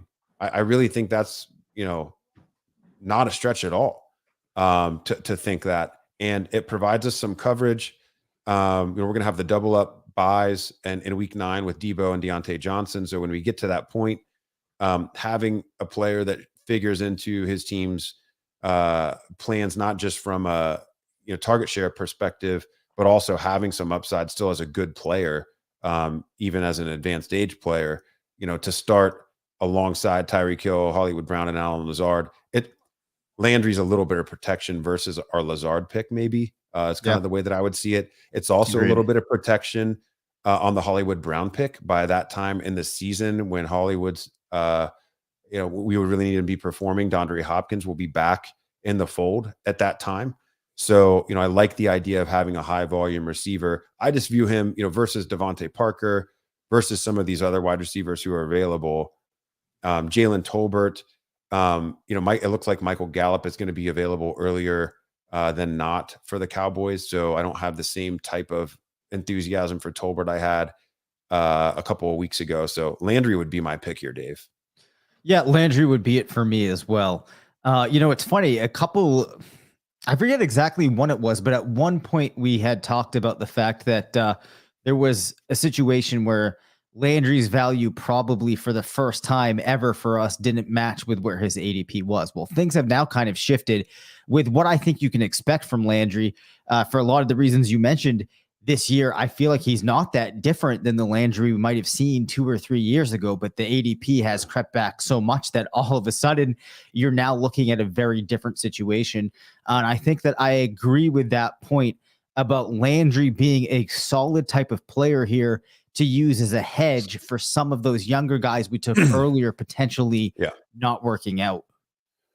So, okay. A player that a week ago, I wouldn't even really have been on, but I am a little bit back on now because of the unfortunate recent events in Washington is JD McKissick. Yep. JD McKissick, I think, is pretty interesting for the squad. He had more than a handful of 15-plus point PPR games even last year when he wasn't quite as prolific as he was in 2020. He's pretty interesting on this squad. We know he's going to have a week one role. And if the team really is as frustrated as we think that they are with Antonio Gibson, perhaps McKissick could even have the largest role of his tenure in Washington while Brian Robinson is out. That gives us another option early in the season before we see that work from Kenneth Walker or Rashad White. Honestly, Dave, I'm fine, throwing a dart at David Njoku or Austin Hooper early. It would crush me to not have a high-end tight end 2 on this team. And I think both of those guys are really high-end, much higher end than their ADP suggests. And we're going to be getting into that area where Hooper is not going to be a slam dunk to be available at the end of the 14th round. So let me ask you what your thoughts are. I'd rather be early than never on him. Are Njoku, just before we go ahead, are Njoku and Hooper that different than Hunter Henry and Tyler Higbee? Noah Fant, Robert Tonyan? I think they're vastly different. I think Hooper is definitely the number 2 target for the Titans for the foreseeable future until they settle that wide receiver room down. I mean, it's Bobby Woods coming off injury as their number 1 option. So I just think, Hooper. So has how much of this, sorry. And I'm just, I think we're probably going to go with him. How much of this relates to any concerns that you have for Treylon Burks? Do we have concerns for Treylon Burks? Is that some of what we're saying here? I got to ask the question. The team has concerns about Treylon Burks. That matters more than my concerns. I was talking also during the break when you stepped away about Burks because he went in that round a couple picks after our selection. And I mean, I still think he'll get there by the end of the year. But if he gets there, again, it just lifts the offense and makes things even easier for Hooper. JD McKissick, unfortunately, goes right before us there. Dave, I kind of want to go with that tight end 2 here. So do it. If you like Njoku better than Hooper, I won't fight you on it. I like that play as well. No, I think I'd rather go Hooper. Yeah, Hooper's got the multiple 70-plus reception seasons on his resume. He's a 2-time Pro Bowler. He's on a 1-year prove-it deal. This offense needs him to emerge. Njoku's been in Cleveland forever, and Stefanski's had opportunity to utilize him, and he hasn't to this point. And now they get a quarterback downgrade to Jacoby Brissett because he literally throws bricks. I mean, he sucks, Dave. Jacoby Brissett is terrible. Well, now wait a second. Terrible. New England brought him in for a couple of backup stints. He led the team to victories. Come on. Yeah, he's terrible. Yeah, we saw what Brissett looked like in a full season of work in Indianapolis. It's amazing that a team would knowingly go into the season in a scenario where he's going to start 2/3 of it. But it is what it is. I get at least Cleveland will have a high draft pick next year after their unrecoverable first 11 weeks. I agree with the point by ML here in the chat. Yeah. Kyle Phillips does look pretty good. So he said Kyle Phillips will likely steal a lot of Hooper targets. Yeah. People can't cover Phillips. He's solid. I guess some of that would, what would factor in there is how effective Woods and Burks are able to be, because I think it's possible. There are some configurations where I'm not sure that Phillips ends up taking Hooper's targets because they would need both of them to be, pretty productive. Yeah. I mean, are they both going to play the slot? I mean, there's going to be 2 wide receivers on the field for sure. Yeah. Tennessee's not a team that runs a lot of 11 personnel, and they definitely don't have the receivers to get into those looks this year. Maybe after they make the transition to Malik Willis, and if Burks and Phillips were to both pan out, that would be pretty interesting. Phillips is buzzy in camp. It seems like everyone is competing with themselves to see how high they can push him. And, it's he's a good story. I don't know. I will be surprised if he is better than Treylon Burks in the long run. And I feel pretty confident that he's not more deserving of targets than Austin Hooper at 27 multiple times, just a couple seasons removed from a Pro Bowl. But whatever. I could be wrong. It's going to depend on Ryan Tannehill is ultimately going to determine who the number 2 target getter is there. I just think that more arrows point to Hooper than to Phillips early in the season. So that's how we're gonna place our cards. Also, just a random thought here. It would be so fun if we got Malik Willis this year. I can't wait until we get to see him start playing. Oh, yeah, man. You can see it. I mean, just oozing with the Konami code upside there. Okay, so talking about our plans for the 14-10, maybe kind of reverse engineering. We're gonna have a kicker and a defense. So that gives us, 5 more position picks that we can make. Looking at our team construction here, we've got 1 quarterback, 4 running backs, 2 of them being rookies who have uncertain early season roles. And then, we've got 6 wide receivers that we're really excited about. And then Cole Kmet and Austin Hooper, who are 2 of our, obviously in various tiers, but 2 of our favorite plays of this 2022 draft cycle. So I think, getting another swing at a running back makes a lot of sense since we missed on McKissick. So I'd like to start looking back at that position a little bit.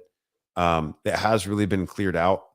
So, we'll have to squint a little bit to, see the types of players that we want to get into here. Looking at the top of the queue, just by the preloaded FFPC applet ADP here, Brian Robinson's going to continue to stay stuck to the top there. Isaiah Spiller, who is opening the season as the team RB3. Tyrion Davis-Price, who is also his team's RB3. Benjamin made Sean's Zero RB article again, and I think playing the Cardinals backfield, whether it's Benjamin or whether it's Darrell Williams, either way is interesting. Benjamin goes there, so Williams will be our only option if we want to go that direction. Mark Ingram in that Saints offense is the complement to Kamara, Dearness Johnson, Amir Abdullah, Jeff Wilson, who is actually the running back 2 in San Francisco and has averaged more than 15 PPR in games where he gets at least 10 carries. I got into the Game Splits app a little bit earlier today and was looking closely at Jeff Wilson, Dave. So that's kind of interesting for a very late round play, but it's pretty cleared out, man. Anybody jumping out here to you that I didn't call? Yeah. Well, they're not necessarily jumping out to me, but I think it's worth having the conversation about if we think about putting Brian Robinson on this roster, knowing he might clog that spot for a while, but perhaps he does get back at some point, turns out to be pretty good like I thought he would be, gets in, and then he's one of these rookies that pushes your team down the stretch. Yeah, that's interesting. I think we have some time. I think we'll continue to slide. Yeah, I don't think we would do that now. But if we're kind of thinking about reverse engineering, knowing that he would be one of the players that we'd go at for running back would be worthwhile. Well, let's put him in the queue. At least with him, he had won the role. So, now where it gets complicated is, well, you won the role, but now Antonio Gibson, who is pretty athletic and has been pretty productive despite his warts the first 2 seasons, he's going to get another chance. Whether he was deserving of that, no longer matters, because if he plays really well while Robinson is out and the team is winning games because of his play, that's good. It's a decision that has to be made again. Now Ron Rivera does kind of seem like an old school loyal coach versus maybe some of the younger guys that are in the league. I don't know. I'm not placing a lot of weight on that, but he doesn't seem like the type of guy that would say you got shot in a carjacking, so sorry, not sorry, you lost your job while you're out. Right. I think he would be inclined to give Robinson some carries. So, no matter which running back we're talking about here, I don't think any of them are ones that we need to take before that 1503 pick, just by ADP. So at the 1410, we're kind of talking about, do we want to go with a second QB? If we did, for me, it would be Justin Fields. It just makes sense to go after another player that, could potentially flip games with his legs. Kirk Cousins, you mentioned earlier, but he shares a bye week with Jalen Hurts, so it just doesn't make any sense for this roster. If we just want to talk about, putting talent on this roster, Fields, I think would be exciting. Going back to wide receiver, David Bell is a guy that I think is pretty exciting that could really get a lot of targets before the year is said and done.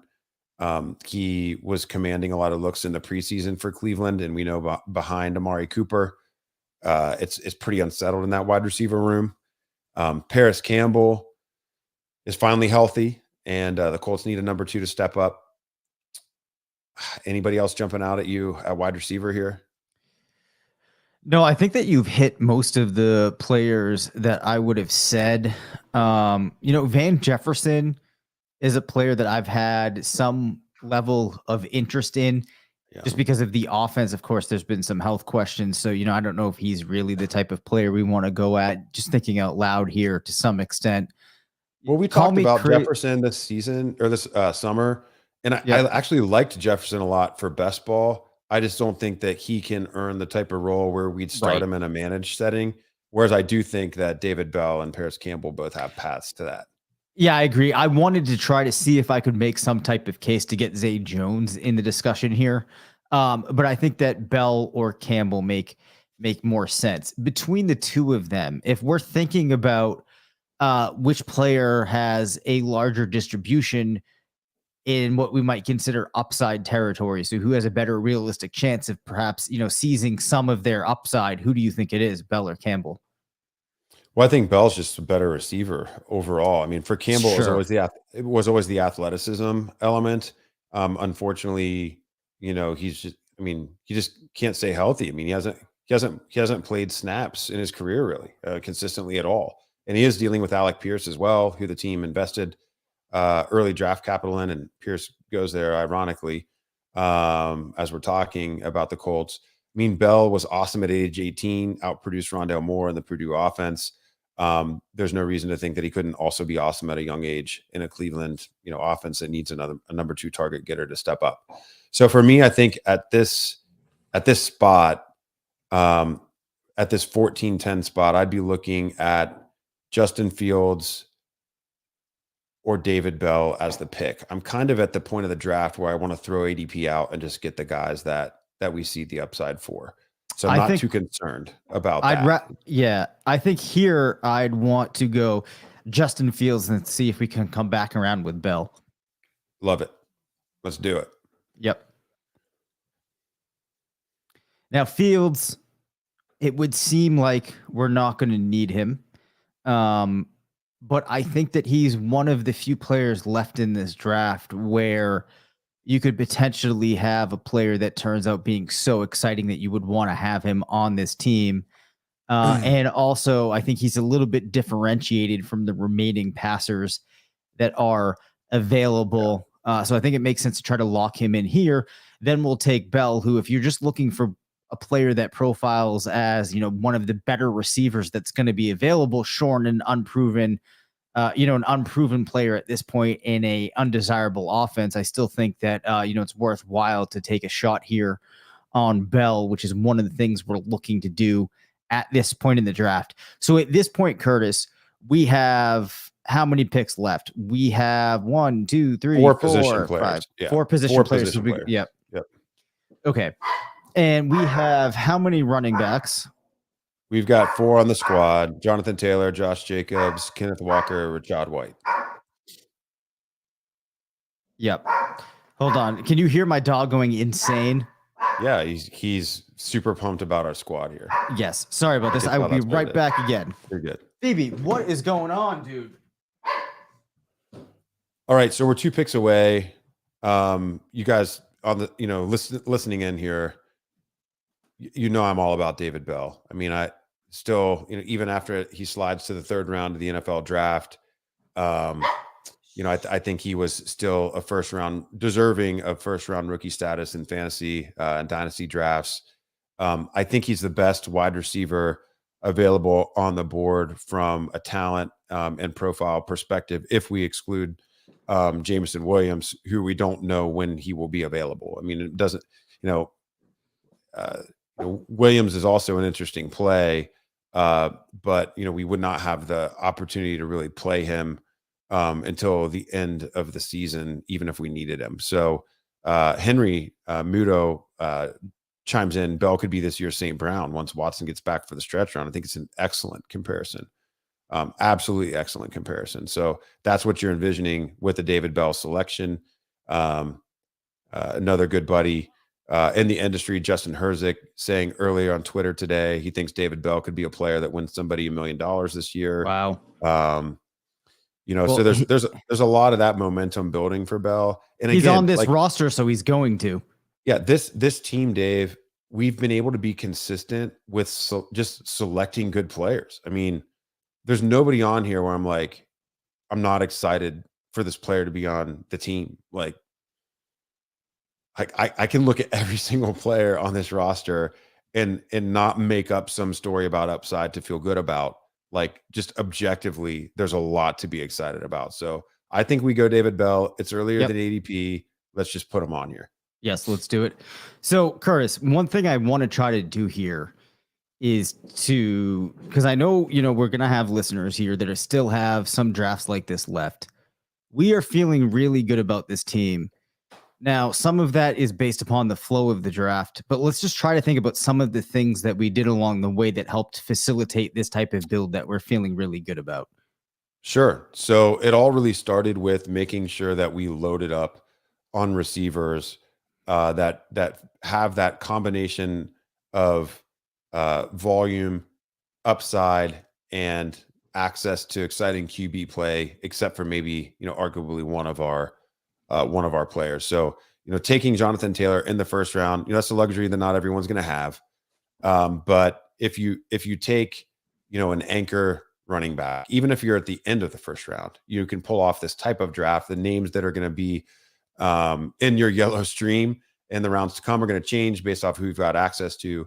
But structurally, the fundamentals are the same. Following up that one running back with 5 wide receivers, 5 wide receivers who I think, all could be top 20 from a fantasy perspective. Talking about Tyreek Hill, Deebo Samuel, Deontay Johnson, Marquis Brown, all of these players have already shown that upside. And Allen Lazard, you and I both are excited about his ability to do so. We think Aaron Rodgers, wide receiver 1 in any given year, which we both think Allen Lazard is this year, is obviously a favorite to push for, wide receiver 1 status, let alone wide receiver 2 status. So that 1-5 start at running back and wide receiver really enabled everything else that we did after that.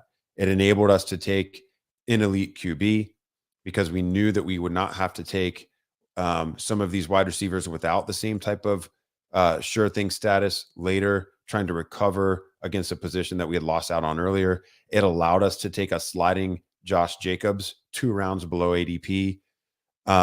Really the only thing our start prevented us from doing was taking an elite tight end.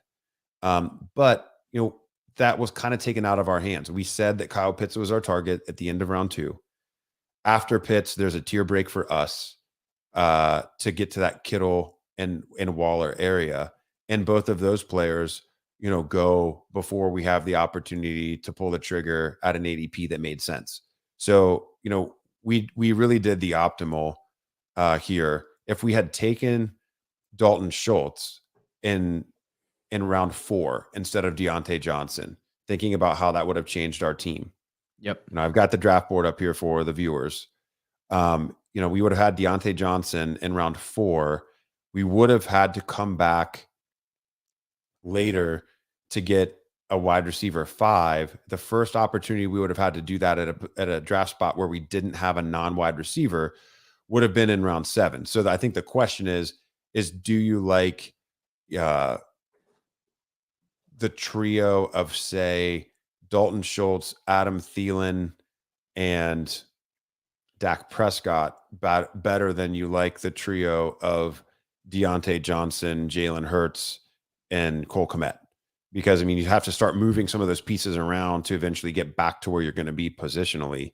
And, just taking those elite wide receivers and locking in that certainty and giving yourself the flexibility to start 4 of them and the crazy upside that they have in any individual week, that's what unlocked all the possibility for the squad. Yeah, so I think one of the key pieces there was just really maximizing what we were able to achieve early on. Now, some of that is dependent on the draft, and obviously, it's nothing revolutionary. That should be one of your goals. But I think that one thing that you can do that helps with that is kind of like we have been doing, looking maybe 2-3 picks out ahead, getting a feel for who those players are going to be that are going to be available. And while you're doing that out, not focusing on that one pick in isolation, but thinking about how those players are going to fit together. I think that's one of those things that, especially if you've done a lot of drafts this year, as you prepare, you start to know how you're going to be able to make these teams come together and these players intertwine. The other thing that I wanted to talk about here is just, the top of this draft was so exciting for us.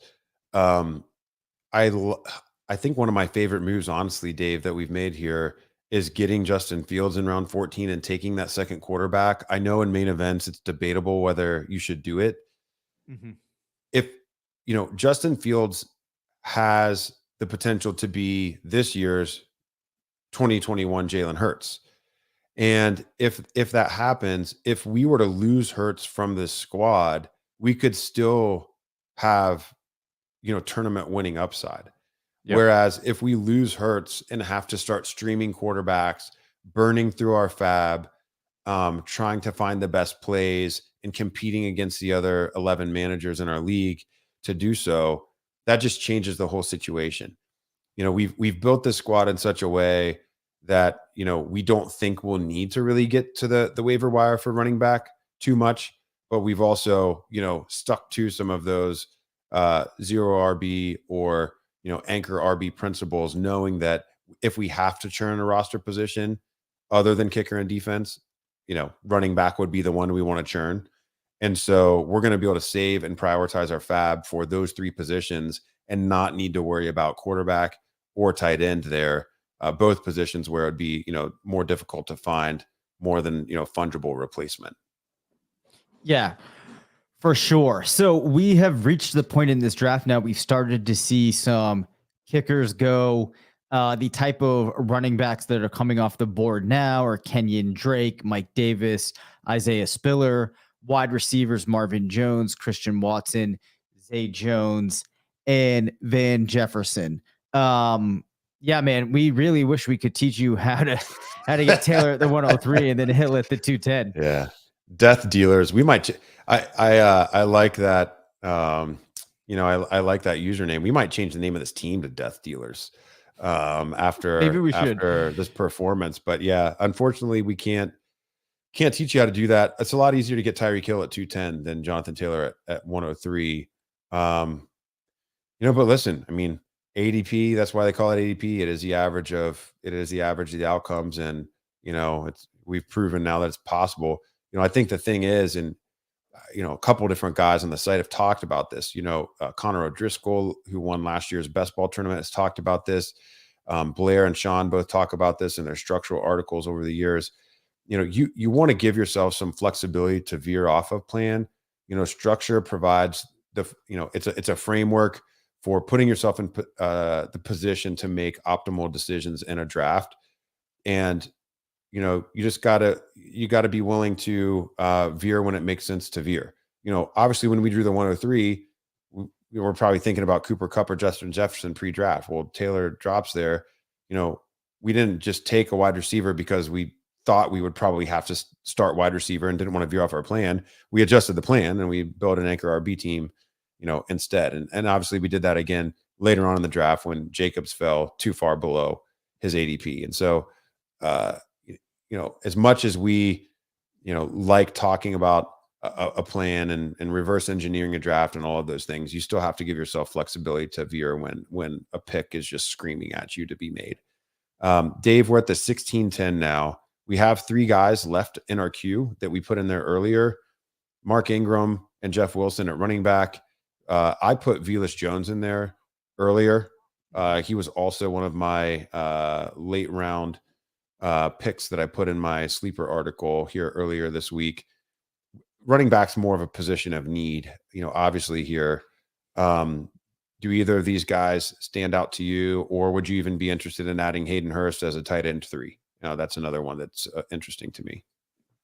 Yeah, man. Hayden Hurst actually is pretty interesting at tight end 3.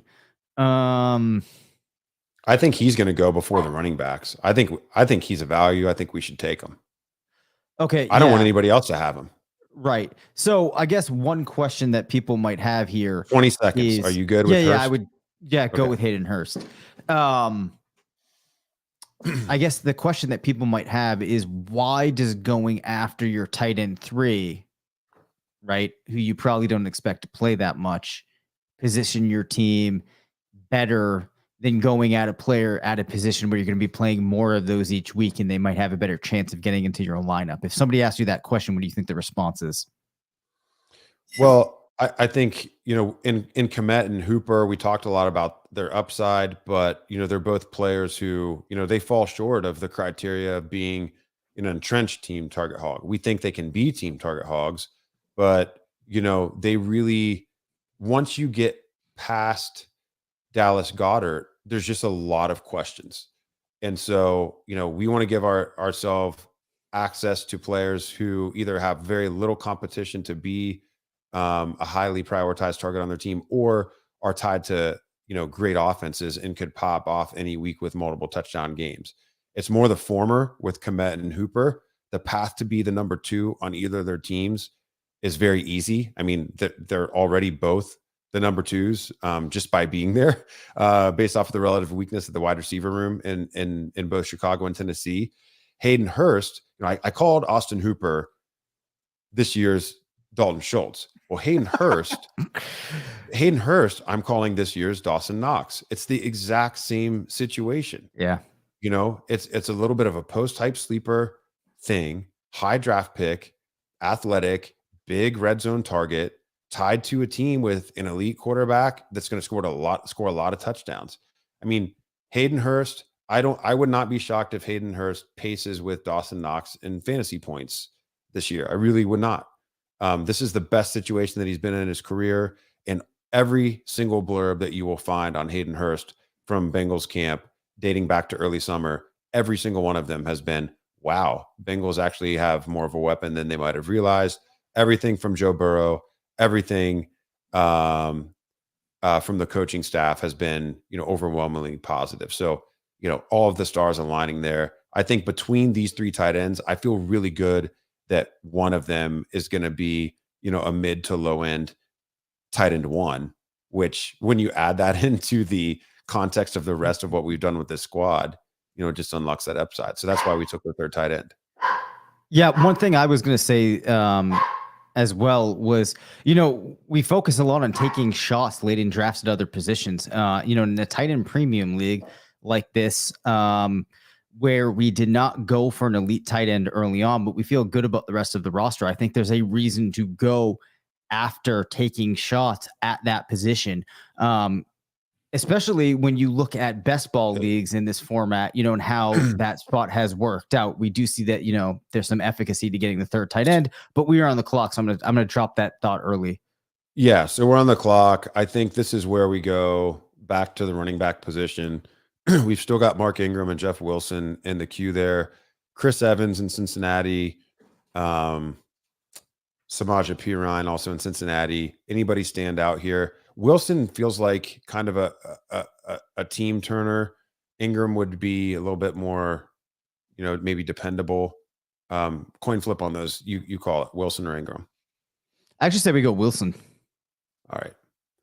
So we're going to go there. We've got one more position player that we can draft. I'll leave Ingram and Velus Jones in the queue there. We need to start looking for those matchups in week 1 at defense in particular. And then we also need to be looking at kickers. So, we can work ahead a little bit there. It's nice that we've got almost this 2-round turnaround to start getting in to some of that discussion. And I have a couple picks I've got to make an underdog here. 5 picks I've got to make in the next 5 minutes here real quick. So I'm passing the mic to you for a second here, Dave. Yeah, I'll put it back on the draft board.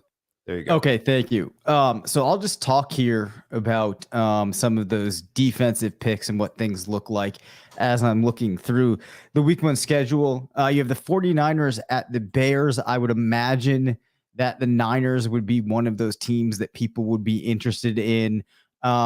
Colts at Texans looks like another one that stands out.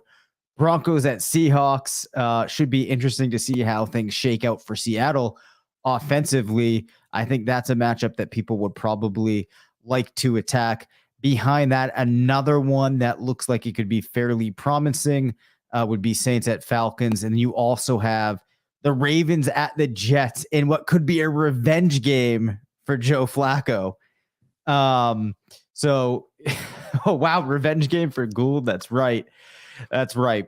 So those might be some of the defenses we would consider targeting. Now, one place that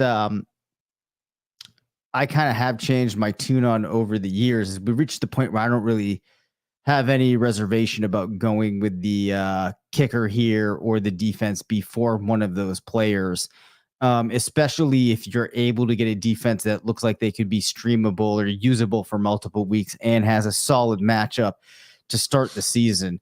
Curtis, are you back in action for us here?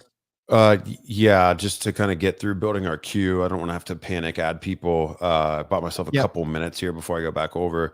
Another thing that Sean and I have done when we've drafted is not only look. So once you find those week 1 matchups that you like at defense, here's the other thing that you kind of look for at kicker and at defense. If you get one of those squads that plays the Thursday night game, you have the opportunity to use those points or replace that position. I think I can remember if you leave the player on your bench and then put them in, or if you can take them out and substitute. I need to brush up on the rules there, but you have the Thursday night flexibility there. And so that is key. Death Dealer says, oh, I got to come back to that later. So anyway, from a kicker perspective or a defense perspective, thinking about that week 1 Thursday night flexibility, and then also once you get that queue built of the week 1 matchups that are favorable, then starting to go out, how many weeks in a row could you start that defense? You place more of the premium on the defense if you're not going to need to replace them for several weeks and you like those matchups. And then at kicker, the tiebreaker for us has typically been the later the buy, the better, because you don't want to have to go back to that kicker well if you don't have to. Yeah, that's a great point. That was, that's definitely a very, very useful thing to do.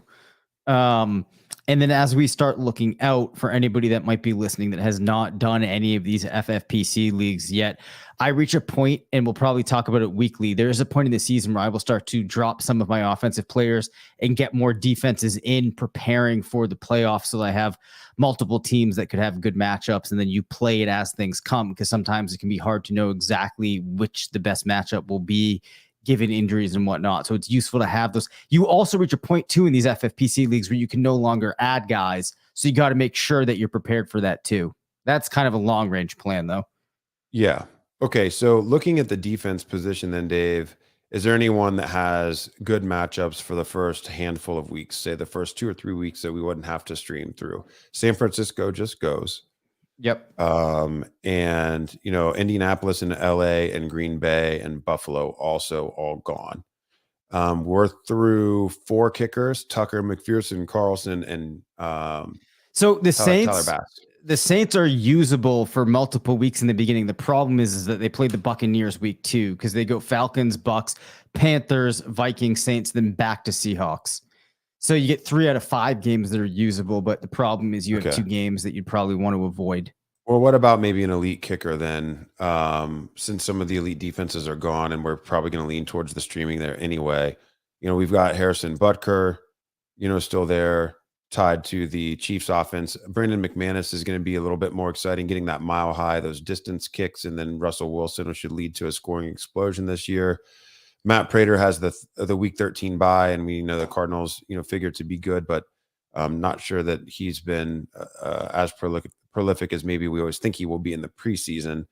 And then Ryan Suckup for Tampa Bay. Those are all pretty exciting guys. Then you also go down to Younghoe Koo off the injury and fully healthy again for Atlanta. You get the dome factor, you get the week 14 bye factor, and maybe the Falcons offense will be one that stalls out in the attacking area of the field, and he could continue some of his crazy fantasy scoring. So any of those kickers stand out, or do you want to go for the week 1 Saints Falcons matchup on defense? So I'm going to be entirely honest with you here, Curtis. I was doing some more research on the defenses, so I wasn't really paying attention to the kicker talk. Well, we've got some elite offenses that we've got access to at kicker is the point that I was drawing there. We have Ryan Suckup with the Buccaneers, Matt Prater with the Cardinals, and then Brandon McManus in Denver. You get the big leg, some of the longer field goals, and then the Russell Wilson, offensive boost. So those are the guys that I was talking about there. But we could go with a defense there if there's even any. I think New England has a pretty decent schedule at the beginning of the season too, if memory serves. I don't know if you want to look at them. Yeah, so New England's schedule starts off with the I have it right here. Yeah, so it starts off with the Dolphins, then it goes Steelers, Ravens, Packers, Lions, Browns. Okay, that's not as optimal as I thought. Yeah, what about the LA Chargers with those bookend pass rushers they just invested in? Yep. So the Chargers start off with the Raiders, then the Chiefs, then the Jags, Texans, Browns. So Jags, far, Texans, Browns would be an elite stretch. We just have to make it through 2 murder weeks. Maybe we even take 2 defenses here in order to get access to LA. Yeah, I'm not opposed to that. I think LA, they are going to play 6 divisional games against that elite division. I kind of like this. I kind of like this McManus play at kicker. Yep, do it. I was going to say that actually. Yeah, let's do that, and then it buys us a little time till 1903 here on a defense. So our big decision is going to be: do we want to double up on kicker, double up on defense, or do we want to get a dart throw at another position player in round 20? Yeah, so I guess I'm going to take a quick look and see who it seems like that best player that's around would be. Part of me that's interested in just grabbing Odell Beckham, leaving him hanging out, but I'm not serious. No, I'm nixing it. It's definitely not needed for this squad. No, definitely not. I don't really see much at running back. If I were to go to a position at wide receiver.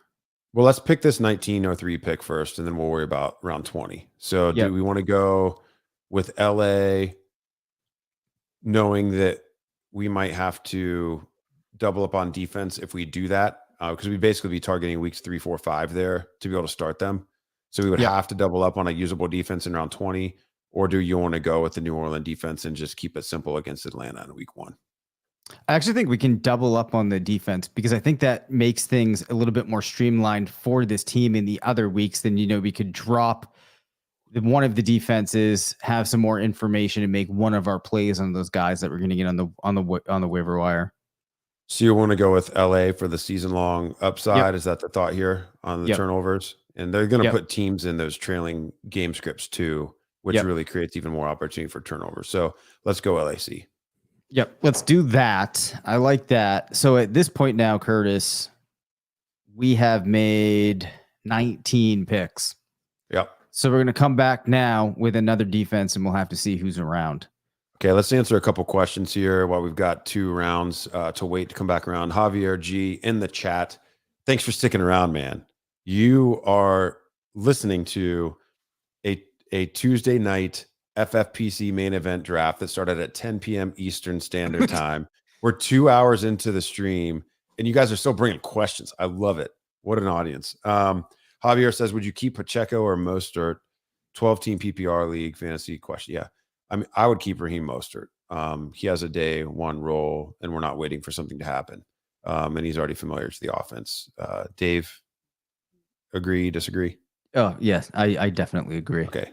So Javier, keep Mostert, man. Death Dealers asked if I was in FFPC 125 best ball tournament slow draft. There's a RotoViz team. Oh, yes. That is my team. I think I've got something like 16 or 18 best ball teams in the FFPC tournament. Great tournament, by the way. I want to try to help the RotoViz flag keep flying. After we finished first and second last year, Connor's team taking first, and then the shared team between Sean and company taking second, Sean Blair. And I think it was Column, right? Yes, and Calm. Yeah. Taking second there. So got plenty of entries in there. So yeah, looks like we're in a league together there, man. Okay. Coming back around. Oh, Javier says thanks. You're quite welcome, sir. Going to round 20. So we're really looking at who that second defense would be. So if we can, find some teams that have good week 1 matchups, at least that are probably toward the end of defense ADP, that's going to be, optimal. I'm trying to guesstimate where we're going to be. Yeah. In the queue here. I think we're probably going to be down into this Washington, KC, Minnesota, Chicago area. Probably. Let me see how many teams still need a defense. 1, 2, 3. I guess only 3 more teams need a defense. So maybe we'll have better access than I was thinking. Yeah. We gotta have to just let it play out here, man. Washington plays Jacksonville week 1. I know that. I am now looking at who plays the Jets. Who plays the Jets week 1? That's what I want to know. I think I said it was the Ravens in the Flacco revenge game. Oh my gosh. Yeah. I'm quite sure somebody's already. No, the Ravens are still there. So we are going to load that in just in case. That is that in Baltimore? It is. I already forget. No, it's in New York. Okay. Other week 1 teams. And then actually, go ahead. Well, okay. Well, I was going to say the Jets play the Browns in week 2, but that doesn't really help us out right now. So no, unfortunately, we can't just automatically pick the. That would be an interesting twist in fantasy. I feel like Scott Fish would come up with that rule because he's always looking for creative ways to trick leagues out. So Scott, if you come across this, please note for next year's Scott Fish Bowl, if team defense is in there, what we want to do is allow owners the ability to draft whatever defense is playing against a given offense. So I could pick the New York Jets, but it would mean I would get the defense playing against them every week. I think on next year's podathon. Yes, we will donate. On, we just completely take over the spot and we just promote that idea. Yeah, we raised almost $4,000 on our podathon spot this year, Dave. If we can get to $5,000 next year, I think that Scott has to let us implement a rule or a scoring setting. So we'll see how that goes. Okay, New England team defense is still there. Did you say they play Miami week 1? I'm not sure. They play Miami week 1, and then they play. I don't really love that. No, I don't either. New England tends to have issues with Miami. Yeah, with Miami, you're right. So who are the other attractive week 1 defenses? Washington. Who do they have? They have Jacksonville. Okay, maybe. It's arguable how attractive that is. Other good matchups. Let me see. Who is Cleveland playing? Did we already talk about that? You said they're playing the Jets in week 2, but you didn't say who they're playing in week 1. Yeah, week 1, Cleveland is playing Carolina. The Baker game. Yeah. I think Cleveland will be able to run on Carolina. I don't think they're going to let they're not going to let Jacoby Brissett lose that game for them. Are there any other ones to call out there? So far, that's all I've seen. Oh boy. Let me look at the Titans. What about who's Pittsburgh playing? They are playing the Bengals. So we probably don't want that. Why don't we pick Cleveland? Cleveland, you just told me Cleveland's playing Carolina and New York Jets the first 2 weeks. Yeah. That lines up perfectly with LA. Yeah, and Henry just dropped in Carolina, New York Jets, Pitt, Atlanta. Boom. Henry. Bam. Love it. Yep. Henry with the support. Love it. And we get another Brownie on this squad. I love it. 2 Cleveland Browns. We did not work in any New England Patriots exposure on this squad, Dave, but that's fine. Okay, so let's run it down, man. I mean, we are waving the checkered flag on this draft. Man, it's been a blast. We've had nothing but high spots this entire night. Really makes me want to just get right back in there and seriously draft a team for the pod. So we're going to have to prioritize that. Dave and I will be back with a second main event entry for the flagship RotoViz pod here in the next couple of days for sure. You guys have been a great audience. Rolling down the draft, we started from the 103. We had Jonathan Taylor, Tyreek Hill, Deebo Samuel, Deontay Johnson, Marquis Brown, Alan Lazard. Just a murderer's row of wide receiver eliteness. We get the elite QB with Jalen Hurts, which is just the cherry on top of all the icing at wide receiver. Josh Jacobs falls 2 rounds below ADP.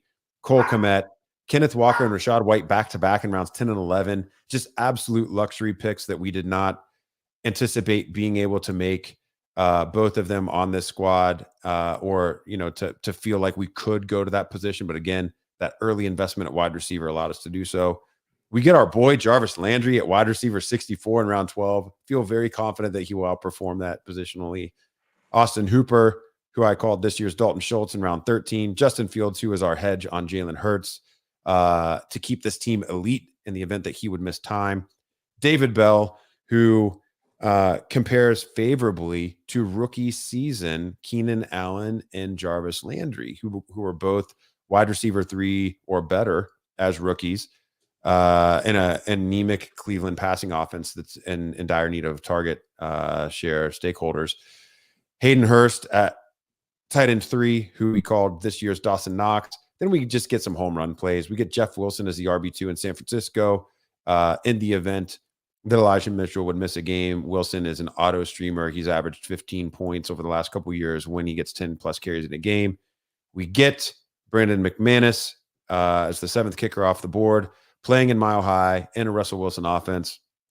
Love the idea that he could potentially return to the top of the kicker fantasy scoring ranks. And we finish this draft strategically with 2 defenses, the season-long play with the LA Chargers and that exciting front 7 formidable that they have built. And, we don't really want to use them till week 3 from a schedule perspective. We don't have to. So we take the Cleveland Browns in round 20. We're going to play them against their old QB Baker in week 1, and we're going to play them against whatever QB the Jets are forced to trot out in week 2. Man, I love this team. As you said, I am so excited about this. If I could, I would hop right in and draft another one right now, but we will definitely be back with that at some point. For those of you that made it through this, we definitely appreciate it, especially those of you that joined in the stream. Curtis, I think we can close this one out. We did not talk about the logistics of ending this show, so I think I'm just going to hit the outro. I think I have to end broadcast and you can hit the out. Well, let's let them hear the outro just because it's kind of ceremonial, and then I'll end the broadcast. All right. Thanks, everybody. Have a good night. Thank you for listening to the RotoViz Fantasy Football Show. Send us questions at rvffshow@gmail.com. Follow us on Twitter at Dave Caban FF and at CPatrickNFL. Leave us a voicemail at 978-615-9214 and make sure to rate, review, and subscribe.